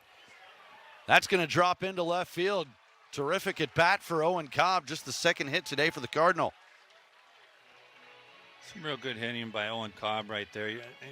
These are just good hands. It's a fastball, pretty good fastball from Newman on the inside part. And he gets his hands out in front. So Cobb 1 for 3, and now here comes Ethan Hott. We've seen it in the first 2 games of this series. This Cardinal offense can strike in a hurry. They scored 9 runs in the 5th inning yesterday, and that wasn't even their season high. They've scored as many as 10 in an inning this year. Well, the biggest thing when you're chasing 6 runs, you just need base runners, and that's it. You don't want home runs. A lot of people say you're crazy, Wes, but you want traffic on the base.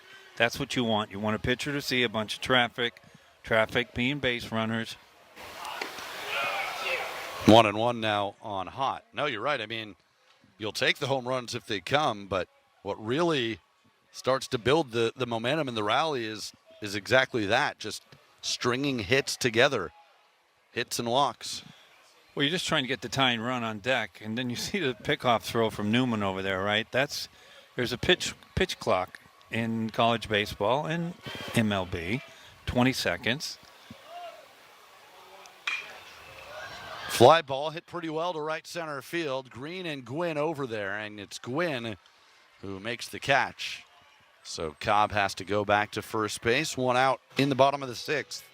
But back to that throw over to first by Newman, some would say we get 6-0 lead. There's no way that Cobb's going to take off. That right there is just to buy another 20 more seconds. And it's interesting, too, because you mentioned the pitch clock in college and the pros. In college, you can still throw over to a bag as many times as you want. Major League Baseball has since changed that, where now you only get 2 throws over per at bat. So they made it much easier to break Ricky Henderson's record. You're seeing the stolen base totals go way up. Well, of course they're gonna do it because, again, they also made the bags bigger, which is. You're gonna get my blood pressure going up here in a second. Sorry, I'll steer away from that. Well, no, I'm already there. Too late. Court McDonald has one of the 2 Cardinal hits today. Golfs that one foul. I'm one who says the history of the game has been protected throughout decades and decades and decades and decades. And what I mean by that is records, right, were obtained virtually the same way. They're no longer that way with all the rule changes. Yeah, I think you're just going to have to separate eras. Well, I think, and judge individually. My opinion, they just need asterisks on it. That's all. Right. Put it on it. Just say, hey. That's another base hit for Court McDonald. He went through the open side of the infield. They're going to throw behind Cobb at second, and he's out. What a play by Rodney Green Jr. Caught Cobb with too wide a turn, and right away the umpires say they're going to take another look at this one. Yeah, and you have to review this if you're David Esker. I mean, this is something Owen Cobb he knows better, and he's out there saying, please be safe. But, we talked about Rodney Green, right? His instincts as a base runner, we've seen it. We'll get a good look at it right here. This is Rodney Green, and this is part of the 5 tool. This is the rocket arm. Perfect throw on a hop. And it's going to be hard to discern from there, unless we got to look possibly from center field. Looks out to me. I mean, it's very close. Well, I don't know. It's a tough one to overturn. I think if you're Cobb, you probably have to slide in that situation. But I think maybe he was caught by surprise that's where the throw went. Well, and as you said, a heads-up play by Green. It was, and again, that's something that Owen is when he's running at first. When you're chasing 6 runs, it's scoreboard in your mind is a computer. So we'll get another look at it here, but where am I going to take my chances? And this is not one of them. Now, the ball obviously beats him. He's in there. No, you're right. Safe. You're right. He's That safe. angle makes him look safe. He's safe. It's a great shot there from our truck. But so Owen Cobb has got to say, hey, let's just station the station. There's no reason to try to go over to third base or even make a big turn. Now, he's going to luck out here because of the base running mistake. He's going to be safe. But to your point, if he just gets down, he's safe, 100% for sure. And the call is officially overturned. So he'll take a sigh of relief. Still, as you said, though, a good play by Green. And Stanford now with 2 on and 1 out as they try and rally back. Well, I think Owen Cobb's out there like, I didn't know Green could throw, just rockets like that. I don't think he was expecting the throw to go back behind him. He made the wide turn because he thought initially maybe he can get to third base. I think he just assumed the throw would go to third, but Green with his head up on the play saw and made a great throw. Just great awareness by Rodney Green Jr. out in center field. So not just 2 on, but you got your best power hitter at the plate, Malcolm Moore. He's 0 for 2 today. A big swing and a miss for strike 1. Moore, 13 home runs, 29 RBIs. Pen starting to stir around for Cal. Yeah, 81 pitches now for Newman. His first Well, he's been in maybe a mini jam earlier today, as that's chapped high to first but foul. And it's 0-2.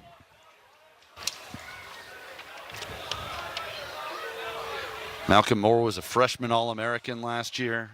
As you see, the Bears getting loose. It's Tyler Stasiowski who came out of the pen in Friday night's game. So Cal trying to hold on to this lead. They're up 6-0. Trying to avoid the sweep. 0-2 pitch from Newman. Dips inside and low. Good take there by Moore. Yeah, we talked about you don't want the home run, right? But baseball is a beautiful game when you have base runners. 2 doubles and it's 6-3 and 1 out with a runner at second base. I mean, I think you'll certainly take the home run, but you'll take any sort of hit. 1-2 pitch. That's hit well to center. Green giving chase. He's at the wall, and he has just enough room. And the runners have to hustle back. Malcolm Moore just missed hitting it out. Well, we've had some good center field play, both by Rodney Green Jr. and on the other side, Ethan Hott. But Rodney Green, I mean, you expect the ball no matter where it's, as long as it stays in the yard, that he's going to catch it. Got great range. We saw the arm. Just super athlete. That ball traveled 388 feet. Not quite far enough. 102 off the bat. But 2 outs now for Jimmy Nadai. Another dangerous hitter.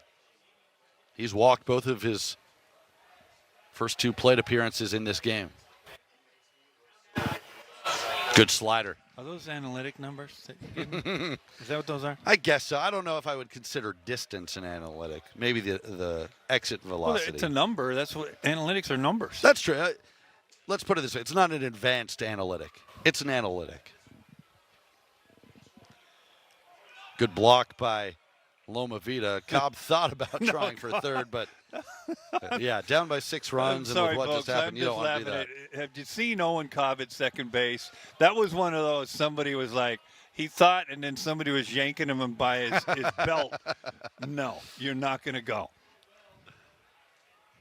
Well, he's a veteran guy. He knows you can't be making the third out at third base right now, especially down by 6. And what do we have here? Balk? No, pitch clock violation. So that's ball 2. Pitch clock ran out on Newman, 2-1. You know what's interesting? One of our colleagues, J.B. Long, made a great point. And he said the pitch clock wasn't put in to quicken the game, right? But when it's used, when it's called, what does it do? It slows the game up. Well, that's what it does. Yeah.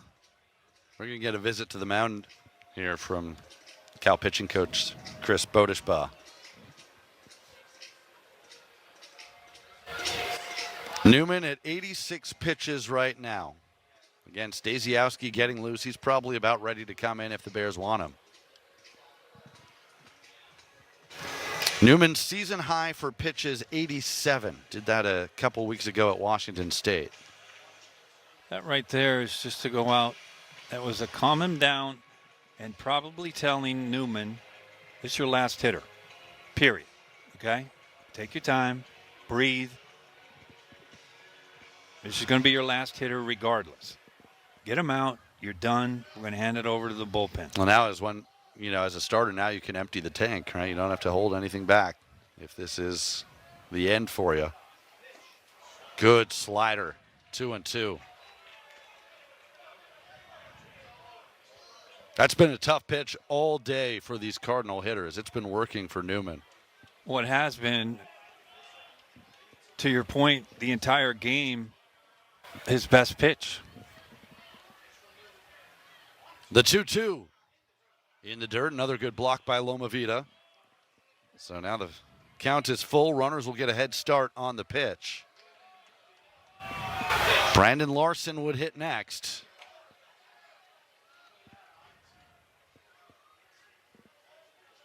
Cobb with good speed on second. McDonald on first.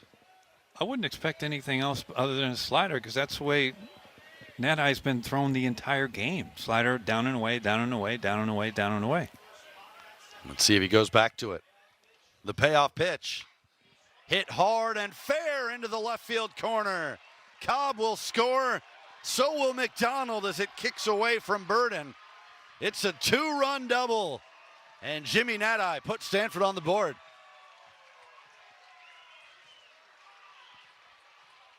What a series he's having. Well, this is when you know a hitter's going well. I mean, Jimmy Net-Eye is fully aware that Newman had thrown him slider after slider after slider after slider after slider. And so when he got to 3-2, if you're Net-Eye, subconsciously you're thinking, okay, here comes the slider and I'll fight the fastball off. And that slider just hung, and Net-Eye kept it fair inside third baseline. I'm a little bit surprised they haven't gotten to the pen here. That was Net-Eye's 17th double of the year, as you saw, tied for second most in the conference. Yeah, he'll get to face Brandon Larson. Newman will, as he misses with ball one. Net-Eye also takes over the team lead with 31 runs batted in this year. As you see, Larson 0 for 2 today, trying to keep this going for the Cardinal. In the air, high and deep to right center field. It's way back there, and it's gone! Brandon Larson has made this a brand new game. The Cardinal have scored 4 in the 6th inning, and the Bears' lead is down to 2.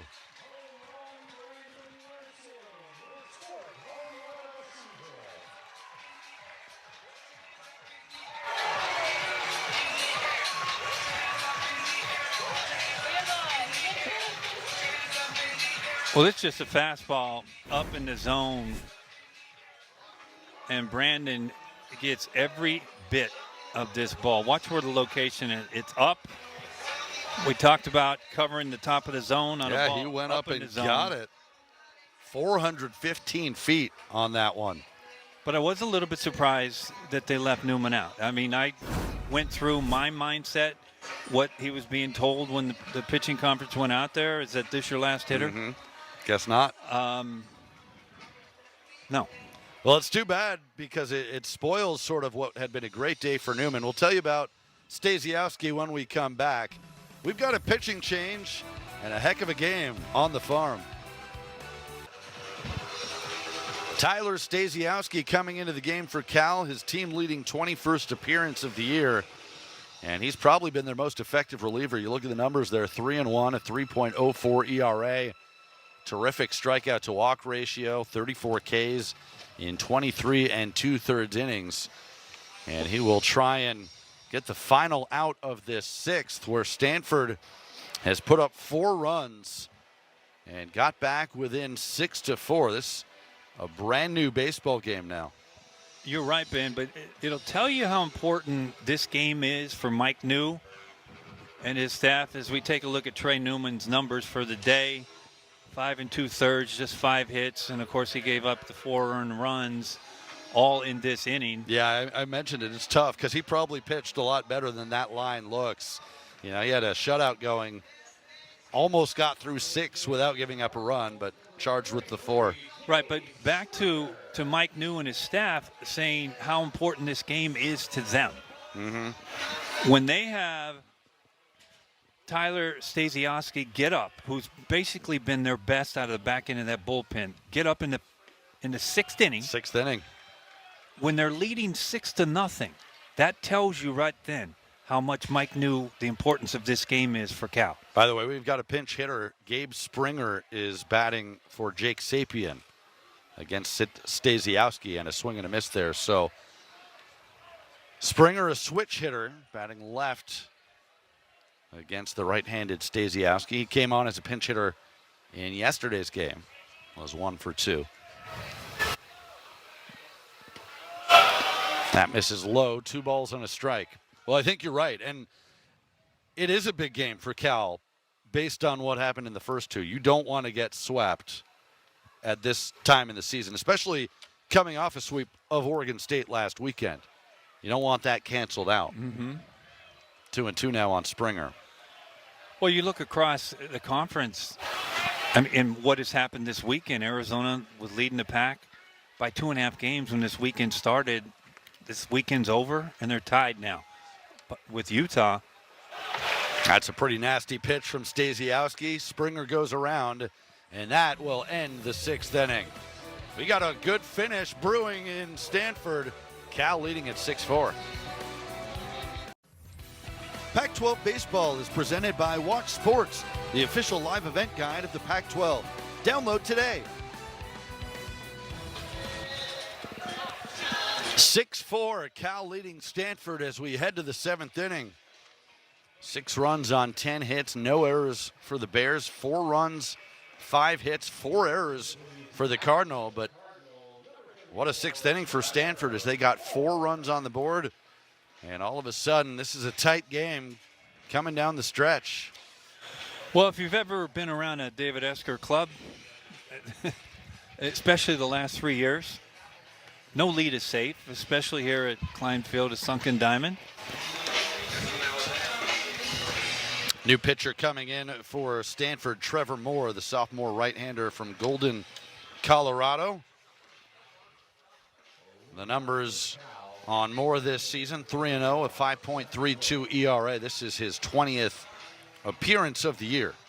45 strikeouts, 19 walks in 44 innings of work. And Moore pitched in game 1 of this series, won a couple of innings, gave up 1 run with 3 strikeouts. He'll try and keep the Cardinal within 2 as he faces Seth Gwynn. Well, his job is so important right now is to get the leadoff hitter and get a shutdown inning.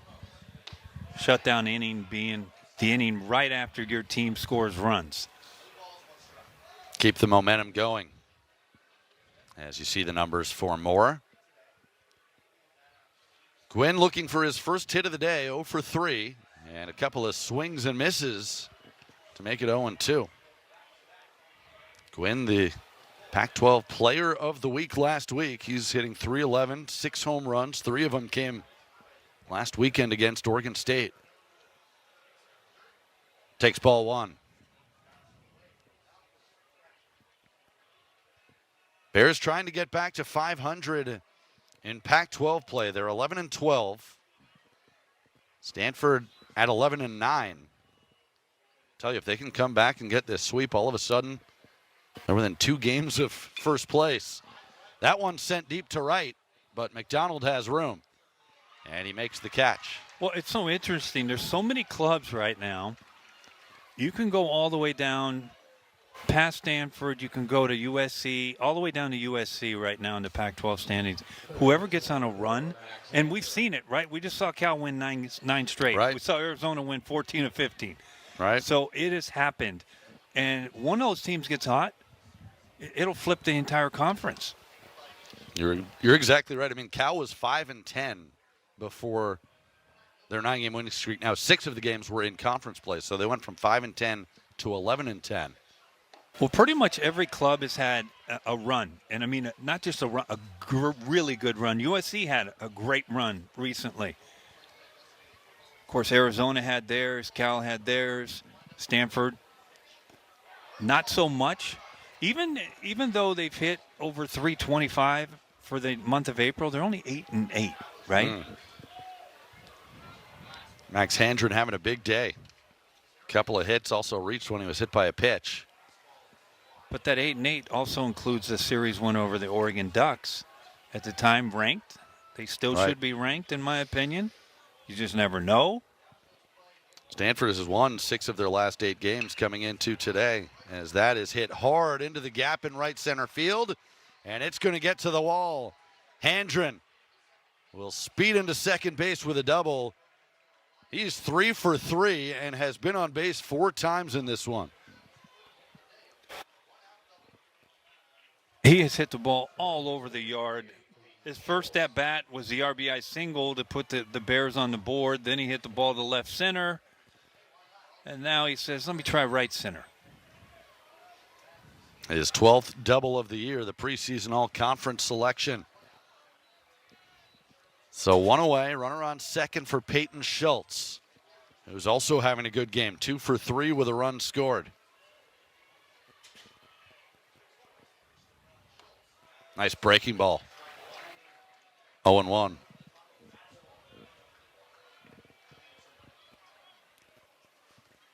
Schultz in his second year at Cal after transferring from Long Beach State.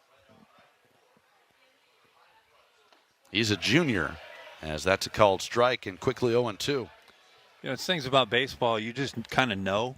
That potential run at second will mean something in this game. Yeah, you just get that sense, huh? That potential run at second will mean something. That misses low. Cal today with runners in scoring position has had a lot of opportunities, and they've cashed in pretty well. 5 for 13.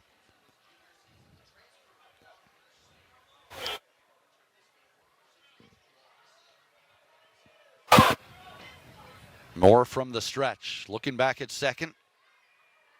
Letting that pitch clock run down. Now comes to the plate, and just getting a piece was Schultz. Boy, and that took a piece out of Moore. You are so right, Ben. After the third look back, I was thinking you're going to get a clock violation or a step off here in the second.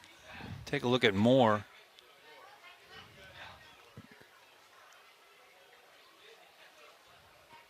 Looks like he'll be all right. Just part of the life of a catcher. Well, you know, I started my catching career, believe it or not, in AAA.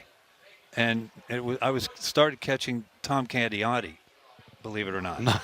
Not an easy guy to catch. But I'll never forget my mentors, Mike Martin and Garrett Nago, who were injured. And Tom Treblehorn said, "Can you catch?" And I said, I'll try it. But they both all warned me, just wait till you get the bruises inside your thighs. Mm-hmm. Wait till you get the stinger on your shoulder. Wait till you get the foul ball off your wrist. On and on and on. I'm wondering, Moore might have got that one in a bad place, just based on the reaction. I think he just needs a moment here. And then there's that one also. Yeah. But it's, you know, the relationship umpires and catchers have are not unlike any other on the field. Yeah. Yeah, good umpire knows when to give an extra minute to a catcher who's just trying to shake off one of those. Another 1-2 pitch, and that's a strikeout. Moore stuck with the breaking ball away, and that's out number 2. Real good slider on the outside part. So now 2 outs in the inning as we take another look at this pitch. A little slider on the outside part, perfectly located. And Nico Button comes to the plate. He's 1 for 3 with a 2-run double. And a run scored back in the 4th inning. Hit the ball hard last time. Was robbed by Owen Cobb. Actually, maybe not that he hit it hard, but he looped it toward right field, and Cobb making a great catch to take a hit away. It was a pitching wedge right over the water. Yeah. And let's use Cobb as the water. He needed one extra club. Just an extra yard. Yeah. And otherwise, it doesn't go in the water. 1-1 the count. Despite losing the first 2 games of this series, Cal has won 9 of 11. It's the best time of the year for me. I mean, once we turn the calendar Wednesday, it's first day of May, and then it starts with women's softball, which is impossible for me to not watch because I love it. It's great. I love the postseason, and the pack is loaded as usual. As usual, Stanford, great team. Cal Washington. too. That's a good pitch on the outside corner, 1-2. So you have UCLA, you have Stanford, you have Washington, you have Arizona, you have Cal. Yeah, I think 6 of the 9 teams are still ranked in the top 25. And of course, they all have to beat Oklahoma. Somebody has to eventually. Yeah, that's been a challenge. Moore going over to cover the bag, the flip from Larson, and the runner stranded at second base. Time to stretch here at Stanford. Cal up 6-4. Well, the Pac-12 baseball tournament just a few weeks away. Possibly the last one. It will be the last one, sadly. May 21st is when it begins in Scottsdale. Top 9 seeds get in. We've talked about the standings a bit. And, boy, a lot of hot teams in the conference right now. That's going to be, I think, a really good tournament this year. I know you'll be there, Wes. Well, I'll be there, and last year I was there. And if you haven't been there, listen, I'll just, it's the last one for the time being. So, and it's well worth the trip out there. The stadium is tremendous. It's a giant spring training. Food is great. Atmosphere is great. And there'll be 9 teams who will get an opportunity. And last year you saw an Arizona team who was, I believe, 7 games under 500 in the Pac-12. End up getting to the championship game, and they ended up playing a great game against the Oregon Ducks. They lost, but the committee put them in because they looked like a tournament team at that time of the year. And they told us, and they harped on Pac-12 tournament, get a tournament. Pac-12, you need a tournament. It's going to help you, right? Mm-hmm. And listen, I went to Arizona. I wasn't dissatisfied that Arizona got in, but I was very, very upset that Andy Stakovic's USC Trojans, who went 17-13 in the conference, didn't get in. I was real upset that my arch rival in college, Arizona State, who went 16-14, didn't get in. 2-2 to Trevor Haskins is swung on and missed. Tyler Stasiowski has struck out the first 2 batters that he's faced in this game. You can't locate any pitches better than Tyler has so far. I mean, these are exactly where you're told to throw a slider. Knee high on the outside part of the dish. But so what it ended up happening is Arizona, they didn't add an extra team. They took bids away. Now we'll see how it all shakes out this year, as the number 9 hitter Timo Becerra steps in and takes strike 1 on the outside corner. Becerra, not too bad when you have a 9 hitter hitting .319. We talked about what he can do with his glove as well. Another perfectly placed pitch. Well, normally you wouldn't say that, hey, Timo's going to be happy that Stasiowski's in the game, but he wasn't happy with Newman. Yeah, true. Yeah, he was as unhappy with Newman as Jerry Seinfeld. Am I dating myself too much with that reference? No, because I will say, listen, Seinfeld is one of the all-time greatest shows in the history of television. And I mean, it's still on TV all the time. And I still watch it. Yeah, so do I. And I watch Friends. Another great one. You know what's a great one? Coach. I never watched that one. Maybe I'll have to go back and do it. Jerry Van Dyke was incredible with Craig T. Nelson, but that was a tremendous, funny show. But 2-2 pitch, fouled away. See, I'm just upset at myself that I'm just now realizing, how did I go through a whole game of Newman on the mound and not give one hello Newman. Newman.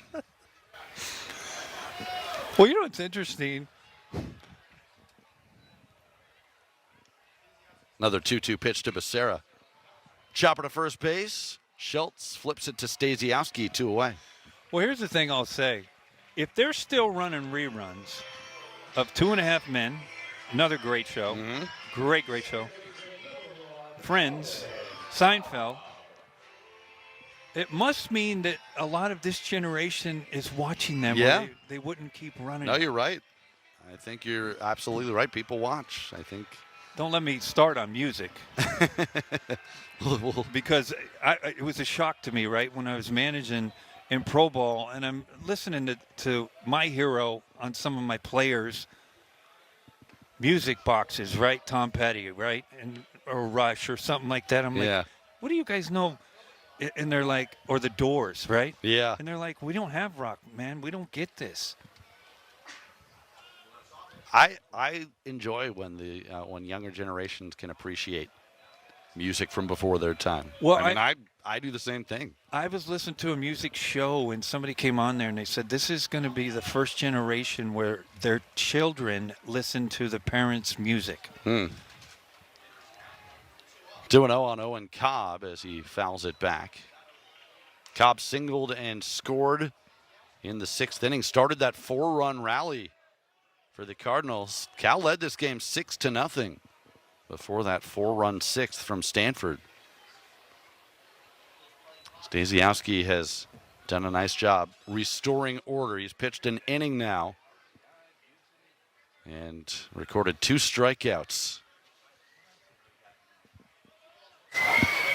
2-1 pitch. Swing and a miss. Well, Stasiowski appears to have his good stuff today. Well, this is when you're in the dugout. Now, again, this whole Stanford lineup has faced Stasiowski before. But this is one where if you haven't, you're in the dugout and you're going, hold on. It doesn't look too hard. Why is everybody missing it? Until you get in the box. This is going to be a tough play. Mutsaritas on the run, not in time. Infield single, Owen Cobb now 2 for 4. And the tying run will come to the plate. This is such a great, tough play made to look easy by Mutsaritas, the freshman. Yeah, he didn't get him. It's just because of the speed. But this is a freshman, folks. This is just athleticism. Look at that footwork. And just good feet. This is just what you want from a shortstop. No, you're absolutely right. That was a terrific play. Cobb, with excellent speed, beats it out. And now here's Ethan Hott. I think the most impressive thing that I see being in a dugout and playing was just the skill of your middle guys, your shortstop and second baseman. And it doesn't matter what level. But in the big leagues, you see stuff by the middle guys. It's just stupid stuff. Oh, yeah. I mean, the athleticism that you see on display is incredible. Ethan Hott, 0 for 3. He represents the tying run in the batter's box and lines it into center field. Cobb will stop at second base. And how about this? Stanford, a 2-out rally. Tying runs aboard. The potential go-ahead run coming to the plate in the form of Court McDonald. Well, it was just an inning ago that we talked about Stanford is just trying to get the tying run on deck. Well, they've got the go-ahead run at the dish. Cal scored a run in the second, 3 in the fourth, and 2 in the sixth to build a 6-0 lead. The Cardinal with 4 in the bottom of the sixth. And now here's Court McDonald, who already has 2 hits in this game. Well, I think it's this trip right here is just slow the game down right now. But now it changes everything for Cal. Their defense, their outfield now has to be cognizant and aware of the score. Do I have an opportunity to get the runner out at the plate? If I don't, I can't throw there because I got to keep the tying run at second base on any kind of base hit. So now's where the thinking goes on, right? You're an outfielder. You hope if you're Mike New, they're going out there. What am I gonna do with the ball? Because I will tell you, one of the best ever to play, Derek Jeter, in an interview one time after he retired, somebody said, "Well, how did you deal with all the pressures in the World Series and all those things?" And you know what DJ said? He said, "Well, I didn't have time for pressure because I was too concerned about what I was going to do in every situation that could happen with the next hitter." That's where your mind has to be. So he was thinking about, what am I going to do if the ball's hit to the right of me, or left of me? What am I going to do on a relay? What's the score? And all those kind of things. And that's exactly how you approach the game. You saw the lefty Logan Piper warming up for Cal. Stasiowski facing McDonald with 2 on and 2 out, and misses low. And that lefty is for Malcolm Moore in my book. He's on deck. We'll see if the inning gets to him. 1-0 pitch to McDonald. 2-0. Well, now this whole game has changed complexion right now, and this is the biggest pitch of the game for Cal Bears right now. McDonald in the driver's seat, looking for something he can drive. Just low. Wow. 3-0. That is a tremendous take by Court McDonald. Because you would think he's ready to let loose on a 2-0 pitch, and that's a great take. Let's see if he has the green light. 3-0. He looks at strike one. McDonald has 3 home runs this year, 25 runs batted in. Good speed on the bases. Cobb on second, Hott on first. Cobb dancing around. And back-to-back strikes now, 3-2. That's just right down Broadway. Well, if you're Stasiowski, you don't want to let it get to Malcolm Moore. And doesn't mean you want to put one right over the middle, but still, I think you're going to be aggressive here. Well, A long double ties this game up because the runners are off on this pitch. That's right. They're going to get a head start here. The payoff pitch, and before it, there was a balk.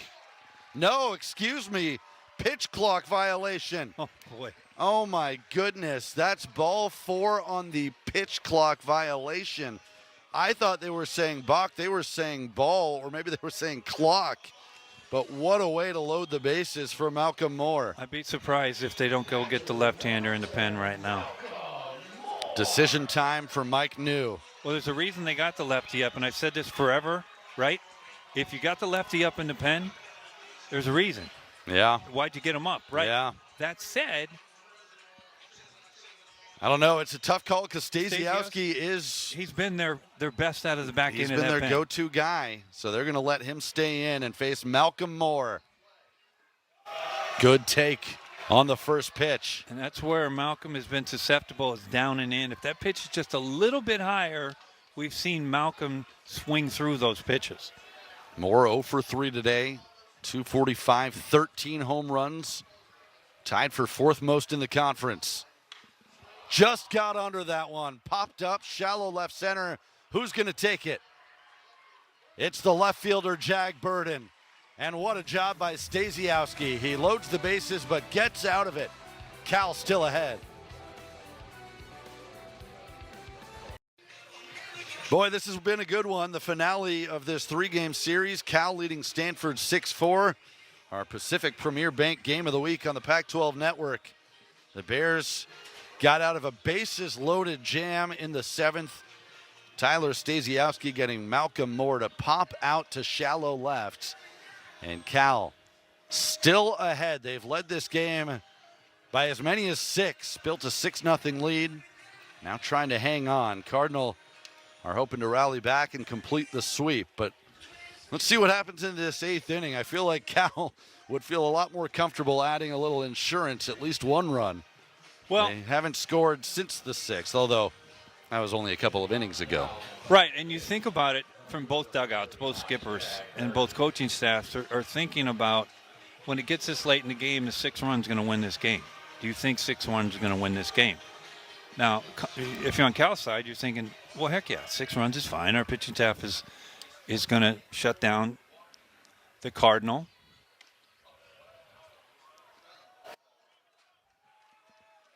But you just never know.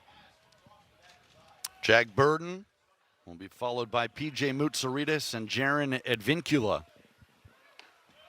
And it's 2-0 now. Trevor Moore back out for his 2nd inning of work for the Cardinal. As you see, Burden 1 for 3 today. Had a hit yesterday as well. Actually, he's 1 for 2 in this game. He walked his last time up. And that's up the middle and into center field. So Jag Burden is aboard. And a good start to the 8th inning for the Bears with the top of the order coming up. Now, here's the question if you're Mike New. He's got a 2-run lead. Now, P.J. Moutsouridis, one of his best hitters the entire year. Good hustle from the bat boy. That Like was. But do you think about moving the runner over with a bunt? You see Becerra at third base is expecting it. Yeah, he's creeping in. Quick throw to first base. Burden dives back. Moutsouridis 0 for 4 today.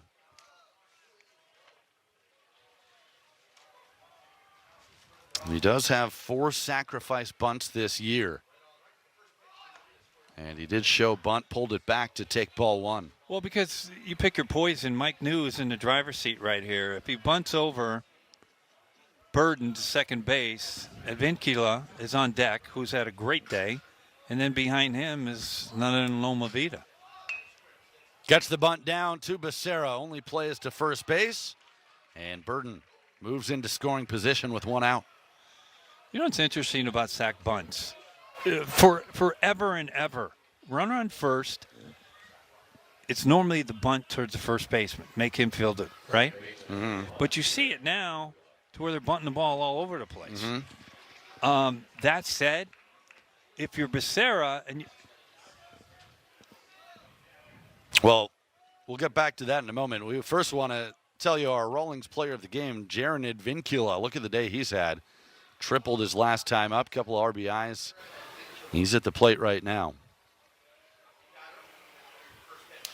And he sends the first pitch into left field. It's a 4-hit game for Advincula. Burton had to make sure it got through, so he'll advance to third. And Cal now with a great opportunity to add on to this lead. Well,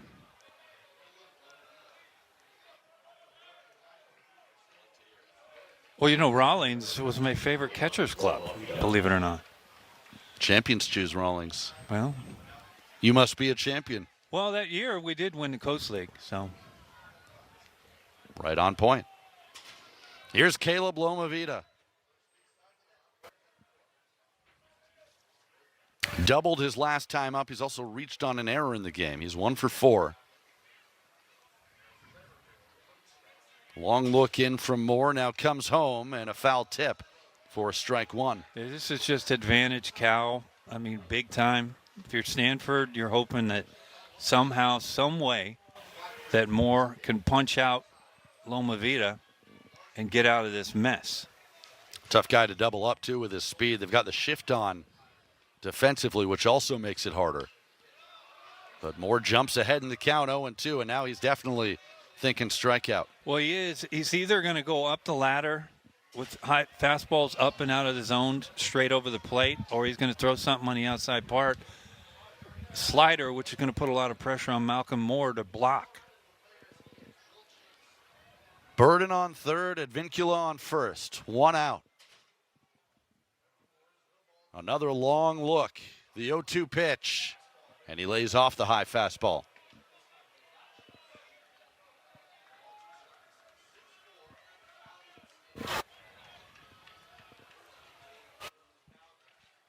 Lomavita, the junior from Hawaii, preseason All-American.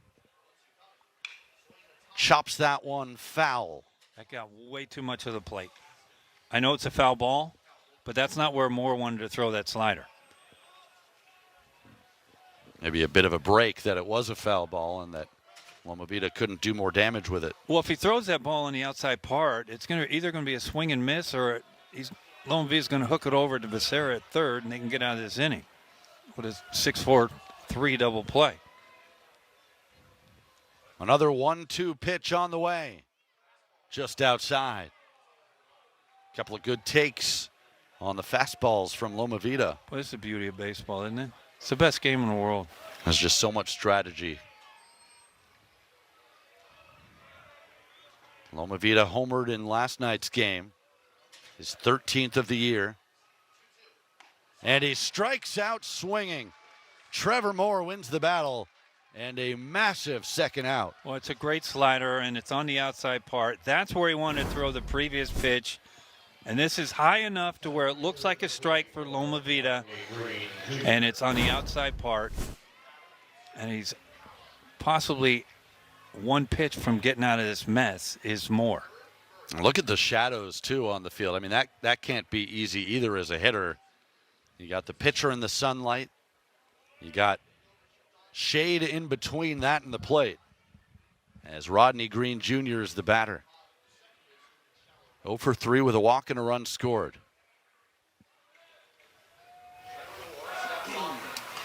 And a check on Advincula at first.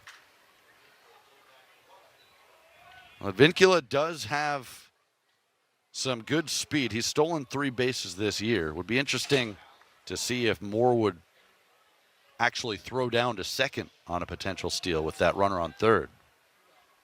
Another check on him. Well, you got Burden at third, and he can run a little bit. But to your point, Stanford is already, and now you're going to call timeout and most likely go over what play they're going to run, because you see Cobb comes in. He's the one who's going to be covering second base. Right, so you've got a few plays, right, defensively here. You can you'll eat it. see Eat it, meaning pump just fake. Don't throw. Right. The pump fake, which basically never works. And or, I mean, this play's probably extinct, but the hard throw back to the pitcher, which also never works. Mm-hmm.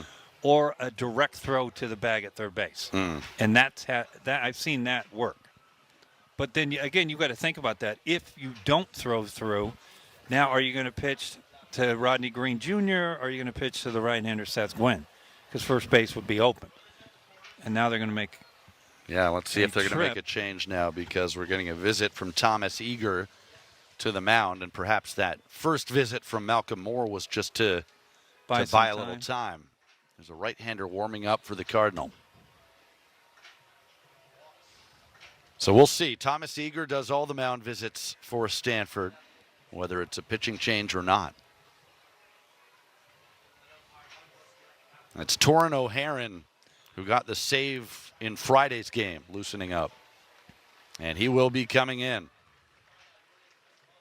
So it's all hands on deck right now for both teams. The Cardinal trying to keep this a 6-4 game. And we'll tell you more about Torin O'Haron when we come back. Cal threatening, already up 6-4. Torin O'Haron in for his 19th appearance this season. He has mostly served as the closer for this Cardinal team. 1-2 record, 6 saves, and a 3.94 ERA. He's got strikeout stuff. You see the 40 Ks, but he's also walked 21 batters in 29 2/3 innings. Only allowed 20 hits, an opposing batting average of 192. So he has got some excellent stuff, and he'll try and get Rodney Green Jr. with runners on first and third and 2 out. Cal leading at 6-4. Well, this is pretty much what Cal did. They brought in Stasiowski, who's been their best in the back end of the bullpen the entire year early in the game. And this is Stanford going with their best out of the back end of the pen. I mean, O'Haron actually started, I believe, the last game of the series up at Oregon State last weekend, just because that's how important that game was to David Esker and the Cardinal. They ended up winning that game.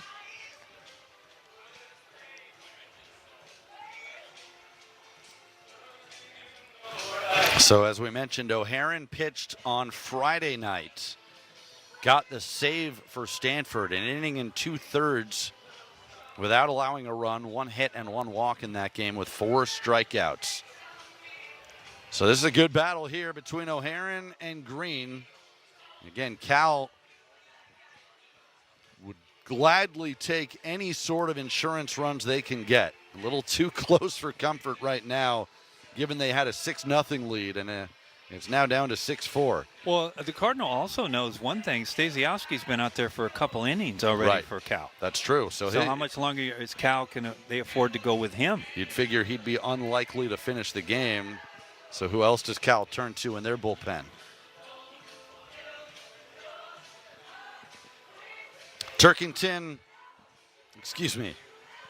O'Haron, a sophomore. Turkington, I had him on the mind because he was the opener on Friday and one of the high leverage arms for Cal. Did I miss somebody, Turkington? And I think you just did that to make me feel good. And for those of you that haven't heard me very much, We both make 20 I will mistakes per game I on will average. make a minimum of 6 name mistakes per game, 20 mistakes overall.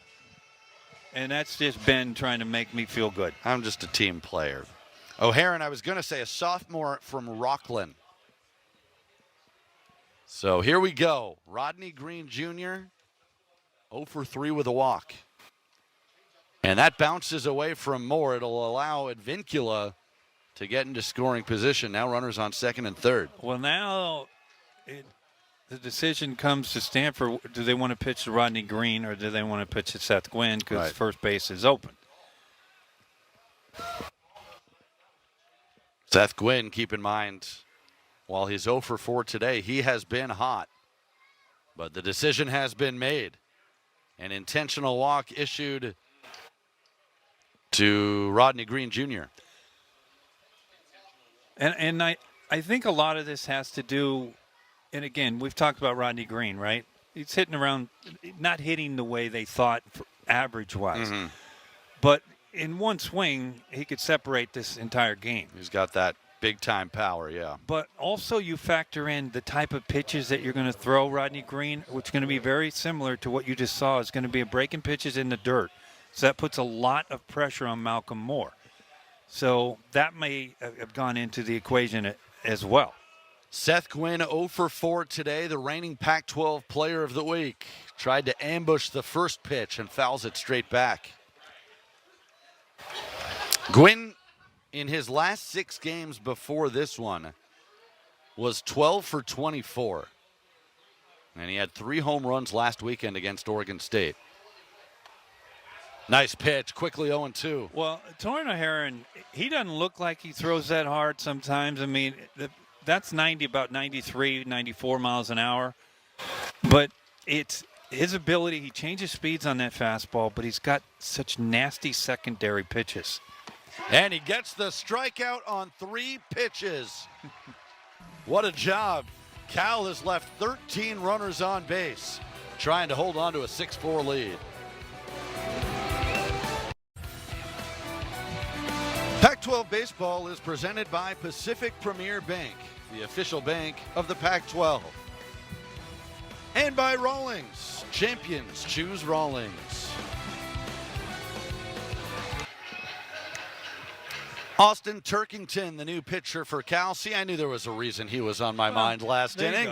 There you go. So you weren't trying to protect me. Turkington has had a strong season. He was the opener in Friday's game and pitched a scoreless first inning, 1-0 on the season, a 4.0 ERA, 15 strikeouts, 6 walks in 18 innings of work. He's allowed 21 hits and 2 home runs, as he will be facing the 5, 6, 7 hitters for Stanford, Jimmy Nadai, Brandon Larson, and Gabe Springer, who came on as a pinch hitter a couple of innings ago. So Turkington in game 1 gave up 1 hit in that first inning, had 2 strikeouts. And this is a good matchup between Turkington and maybe the hottest hitter on the planet right now, Jimmy Nadai. Went 5 for 6 with 2 home runs yesterday. Had a 2-run double today with 2 walks. Well, Stanford just trying to get a base runner so they can get the tying run at the dish. Exactly right. Well, they stranded the bases loaded last inning, and then Cal stranding the bases loaded in the top of the 8th. And if you just joined us, Cal had a 6-0 lead going into the bottom of the 6th. The Cardinal put 4 up on the board. It can go away quickly. The Cardinal offense has been humming the last month as Nadai takes ball 1. Sophomore from Sydney, Australia.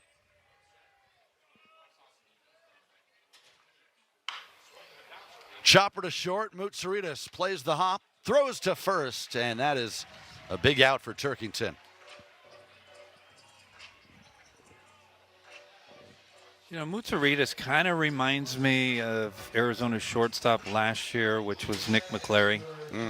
Always in the right place at the right time, and he makes it look easy. Yeah, that's a good call. He'll move over to the right side of the infield now as Cal shifts Brandon Larson, who launched a 2-run home run his last time up. And looks at a fastball on the outside corner. Larson 1 for 3 with that home run, as you see the shift. Larson has now hit 2 home runs in the series. And he's got 4 for the season. Now, see, here's where in the major leagues, when they had the shift before they banned it, this is where I could never understand it, right? And I went over to South Korea and went over there and managed. I think I know where you're going with this. And so you're chasing 2 runs, right? Yep. And you don't have a third baseman at all. Nope, he's playing basically shortstop. You got a third baseman that's playing shortstop. Why wouldn't you just take the free base runner? Yeah, I was thinking the same thing. You bunt it anywhere to the third base side, and as long as it doesn't go right to the pitcher, you're on base. You're on base. Instead, a strikeout. Austin Turkington. A nice start to his 8th inning. And the batter now will be Gabe Springer. It's a great changeup. A real good changeup. The bottom falls out of this. But, you know, the game of baseball is a game, right? So it's a game. So if the defense does something to you, it's your job as an offensive instructor, per se, to counter so they don't do it. But when you consistently let them continue to do what they're doing, Gabe Springer fouls that one out of play. Which is what they did in the big leagues. Hence, we have now banned the shift. Yeah. Which they shouldn't, because it just kind of spotlights, well, if you're going to be, pardon the pun, if you're going to be so dumb to not take advantage strategic-wise of an opportunity, then it's on you. 1-1 now on Springer, who, as we mentioned, was a pinch hitter in the 6th inning, struck out.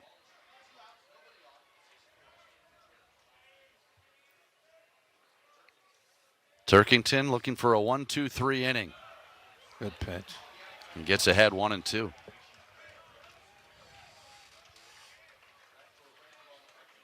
Springer, 182 average on the season. Just 22 at bats now. 4 hits, 4 runs scored. And he pulls that one foul. 6 runs, 13 hits for Cal. 4 runs, 7 hits, and 4 big errors for Stanford. But still in position to perhaps come back and win this game. They trailed 6-0. Another foul. Cal obviously hoping to prevent that, avoid a 3-game sweep, get back in the win column. The Bears had a 9-game winning streak up until Friday. It was their longest win streak since 2015. Both of these teams playing great baseball the last couple of weeks. That's on the inside corner, strike 3. Austin Turkington, a 1-2-3 inning with a pair of punch-outs. We will head to the 9th. Cal up 6-4. We've reached the 9th inning on the farm. Cal leading Stanford 6-4.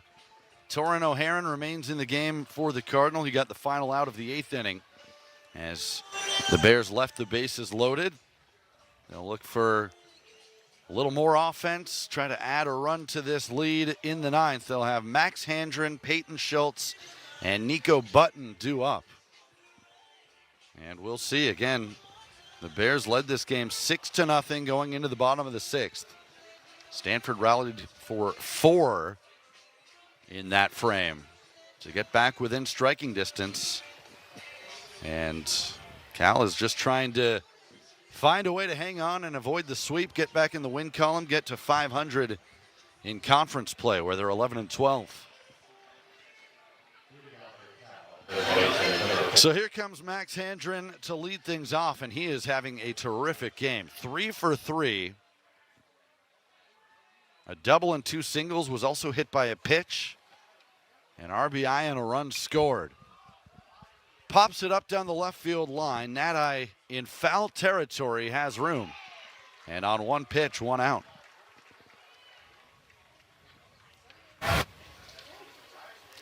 Well, the Cardinal in the bottom of the 9th will have Trevor Haskins, Timo Becerra, and then back to the top of the order for Owen Cobb. We'll see who pitches for Cal. Austin Turkington was efficient and effective in the 8th. This might help. Peyton Schultz, that's heading for Mountain View. Way out of here. And the 3-run lead back for Cal at 7-4.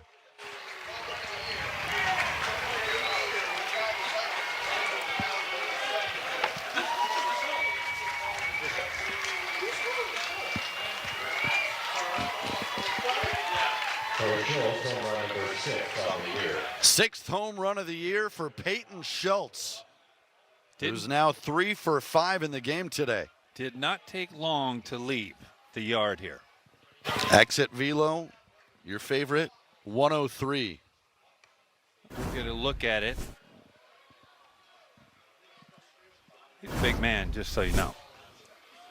With a lot of power, as it's 1-0 now on Nico Button. Schultz 6'1", 205. And Cal now with their 4th home run of the series. They actually didn't homer Friday night. They had homered in 11 straight games before that. But it just changes the complexion, assuming Cal doesn't score any more runs here. of the bottom of the ninth because Stanford just needed a base runner to get the tying run up to the dish. Yeah, bloop and a blast, as the kids say. 3-1 on Nico Button. For Torin O'Haron, that's just his third home run allowed this year. He didn't get hit hard. He's got great stuff. 3-2 now on Button.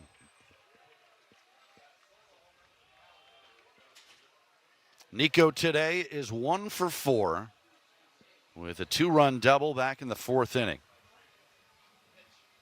Payoff pitch is swung on and missed. So a nice response by O'Haron after giving up the home run, 2 away. Well, you can see in his body language, he's just not happy. He's still not happy at what just happened. He's not used to getting hit. No. Jack Burden the batter now. 2 away in the top of the 9th. 7-4 Cal.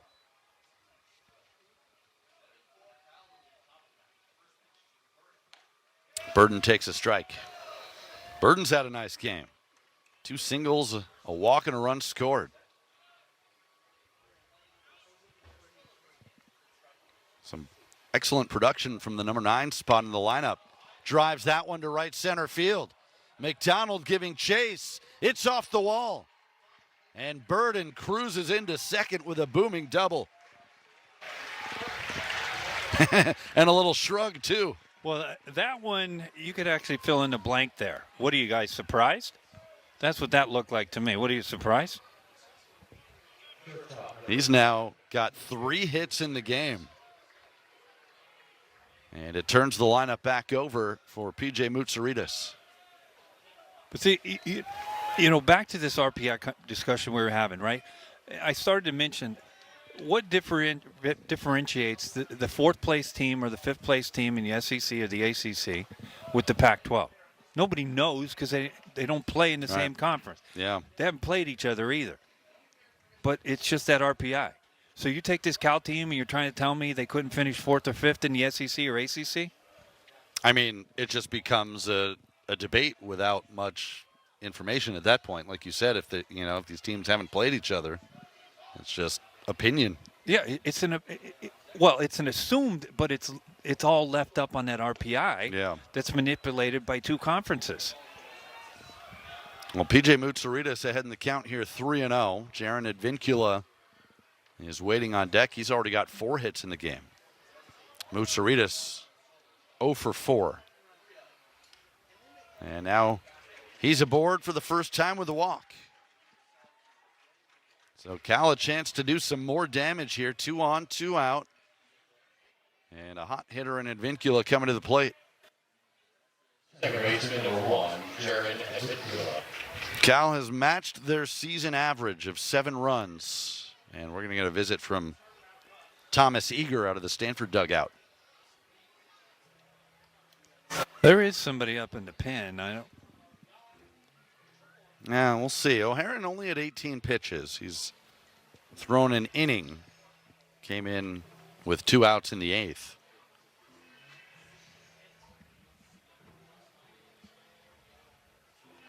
Bears with 7 runs on 15 hits. As you take a look at the Stanford reliever warming up, that's Cassius Thomas, the transfer from Duke. And they're going to make the move. So Thomas will come in. We'll step aside while he gets a chance to warm up. Cal leading at 7-4. Comes in for his 17th appearance of the year, 1-1. He's pitched 20 2/3 innings, 17 earned runs. You can see the walks have been an issue, 17 of them with 17 strikeouts and a .288 opposing batting average. He'll try and get the final out of the 9th inning. With 2 on and 2 out, Jaron Advincula will be the batter. A run home here for Cal, leading at 7-4.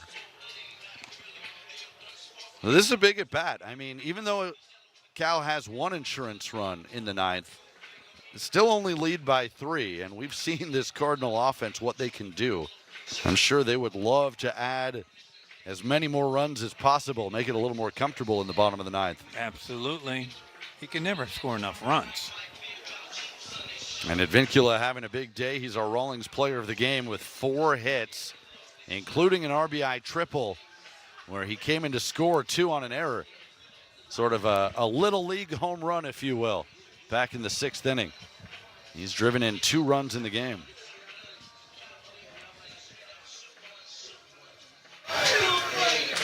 Advincula had 3 hits on Friday night as well. 7 hits in the series for the freshman.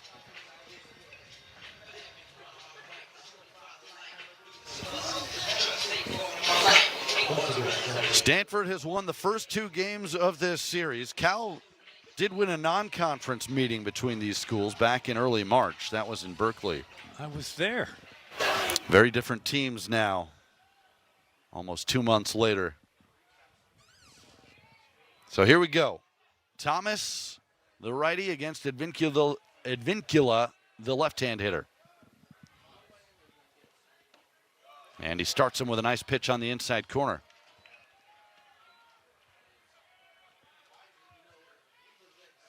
Advincula has the average up to 350 now on the season.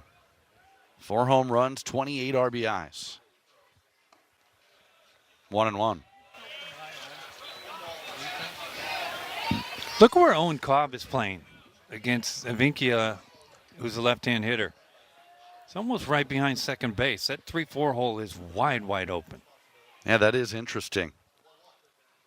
It's kind of the opposite of a typical shift, right? As you said, a left-hand hitter, you would expect them to be right over on the right side of the infield. Well, you would think them, but again, this is where I'm going to call it spray chart, right? Which is the tendencies of where hitters hit the ball. But it has more to do with the pitches, right? Because Thomas Eager's calling pitches. If you're going to throw a bunch of soft pitches right here to a left-hand hitter, you're going to expect that ball's going to be pulled. So that tells me, based on where Cobb's playing, they're going to throw nothing but fastballs here. Here's the 3-1 pitch. That's on the outside corner. And that's the 5th straight fastball. But this is where you can learn stuff as hitters. You learn, right? Okay, well, hold on. Cobb is back here, and why was he there? Well, they threw me 5 fastballs. Okay. So the next time you hit in that situation. He draws the walk. And the bases are loaded for Caleb Lomavita. But that's where I think being a baseball study in baseball during games is more valuable than the analytics. Because they'll bring you in, they'll tell you, well, this is where the hot spot is for this pitcher. But if you just watch the game, you'll learn so much more as a hitter and as a player. No, it's a fair point. Well explained. As Lomavita will have the shift on the left side of the infield and takes a strike. And that doesn't happen very much. Or well explained and Wes are in the same sentence. Lomavita 1 for 5 with a double. He's also reached on an error. Another nice pitch, quickly 0-2. Well, Lomavita has a chance to blow this game open right now. Well, so far, Thomas has thrown 7 fastballs in a row.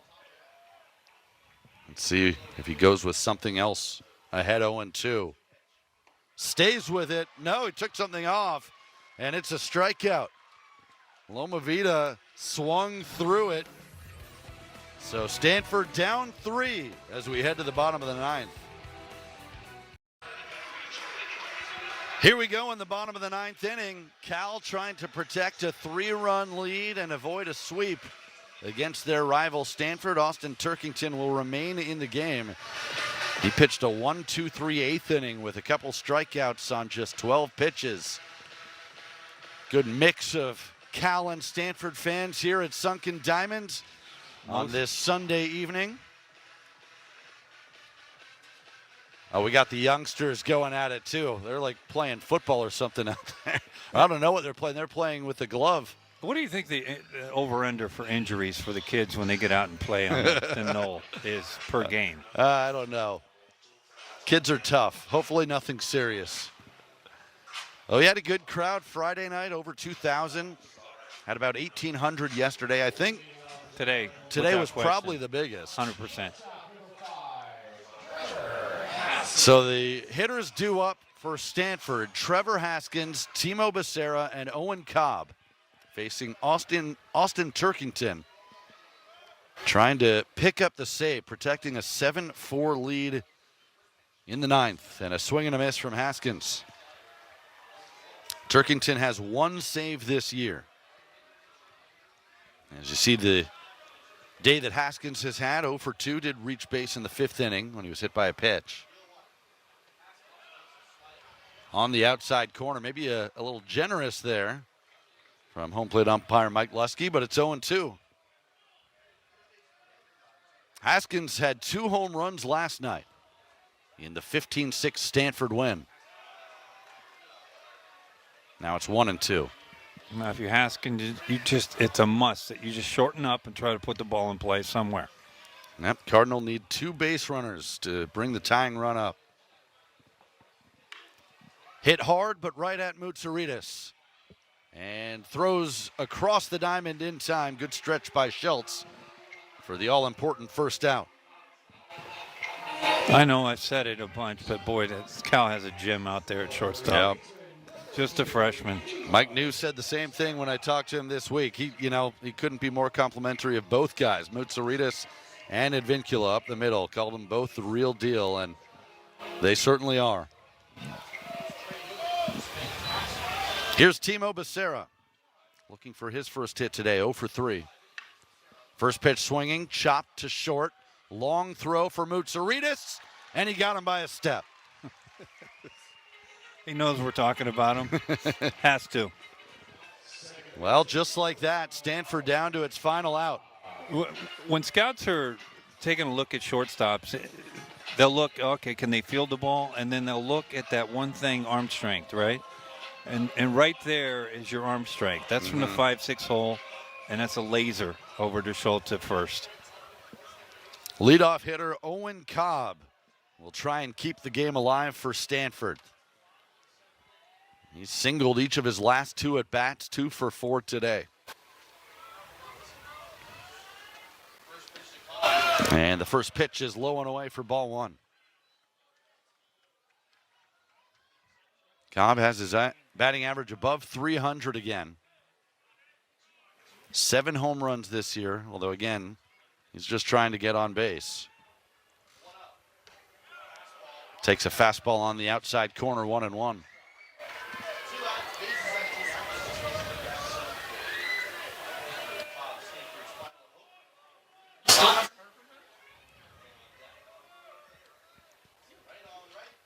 Turkington from the stretch.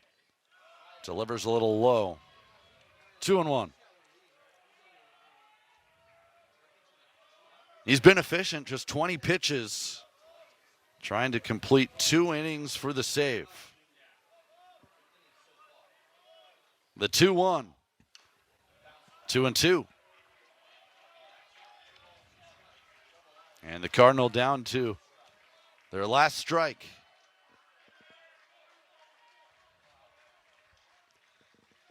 Some of the Cal fans here trying to cheer on Turkington to the final out.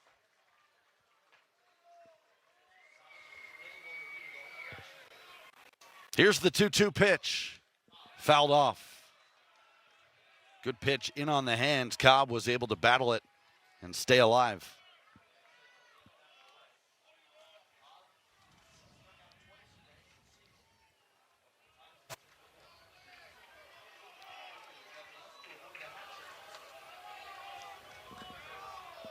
Another 2-2 delivery from Turkington. And another foul. Cobb won't go down easy. This is a veteran in Cobb just trying to battle. Doesn't want to be the last out of the game. Just stick his nose over the dish and battle.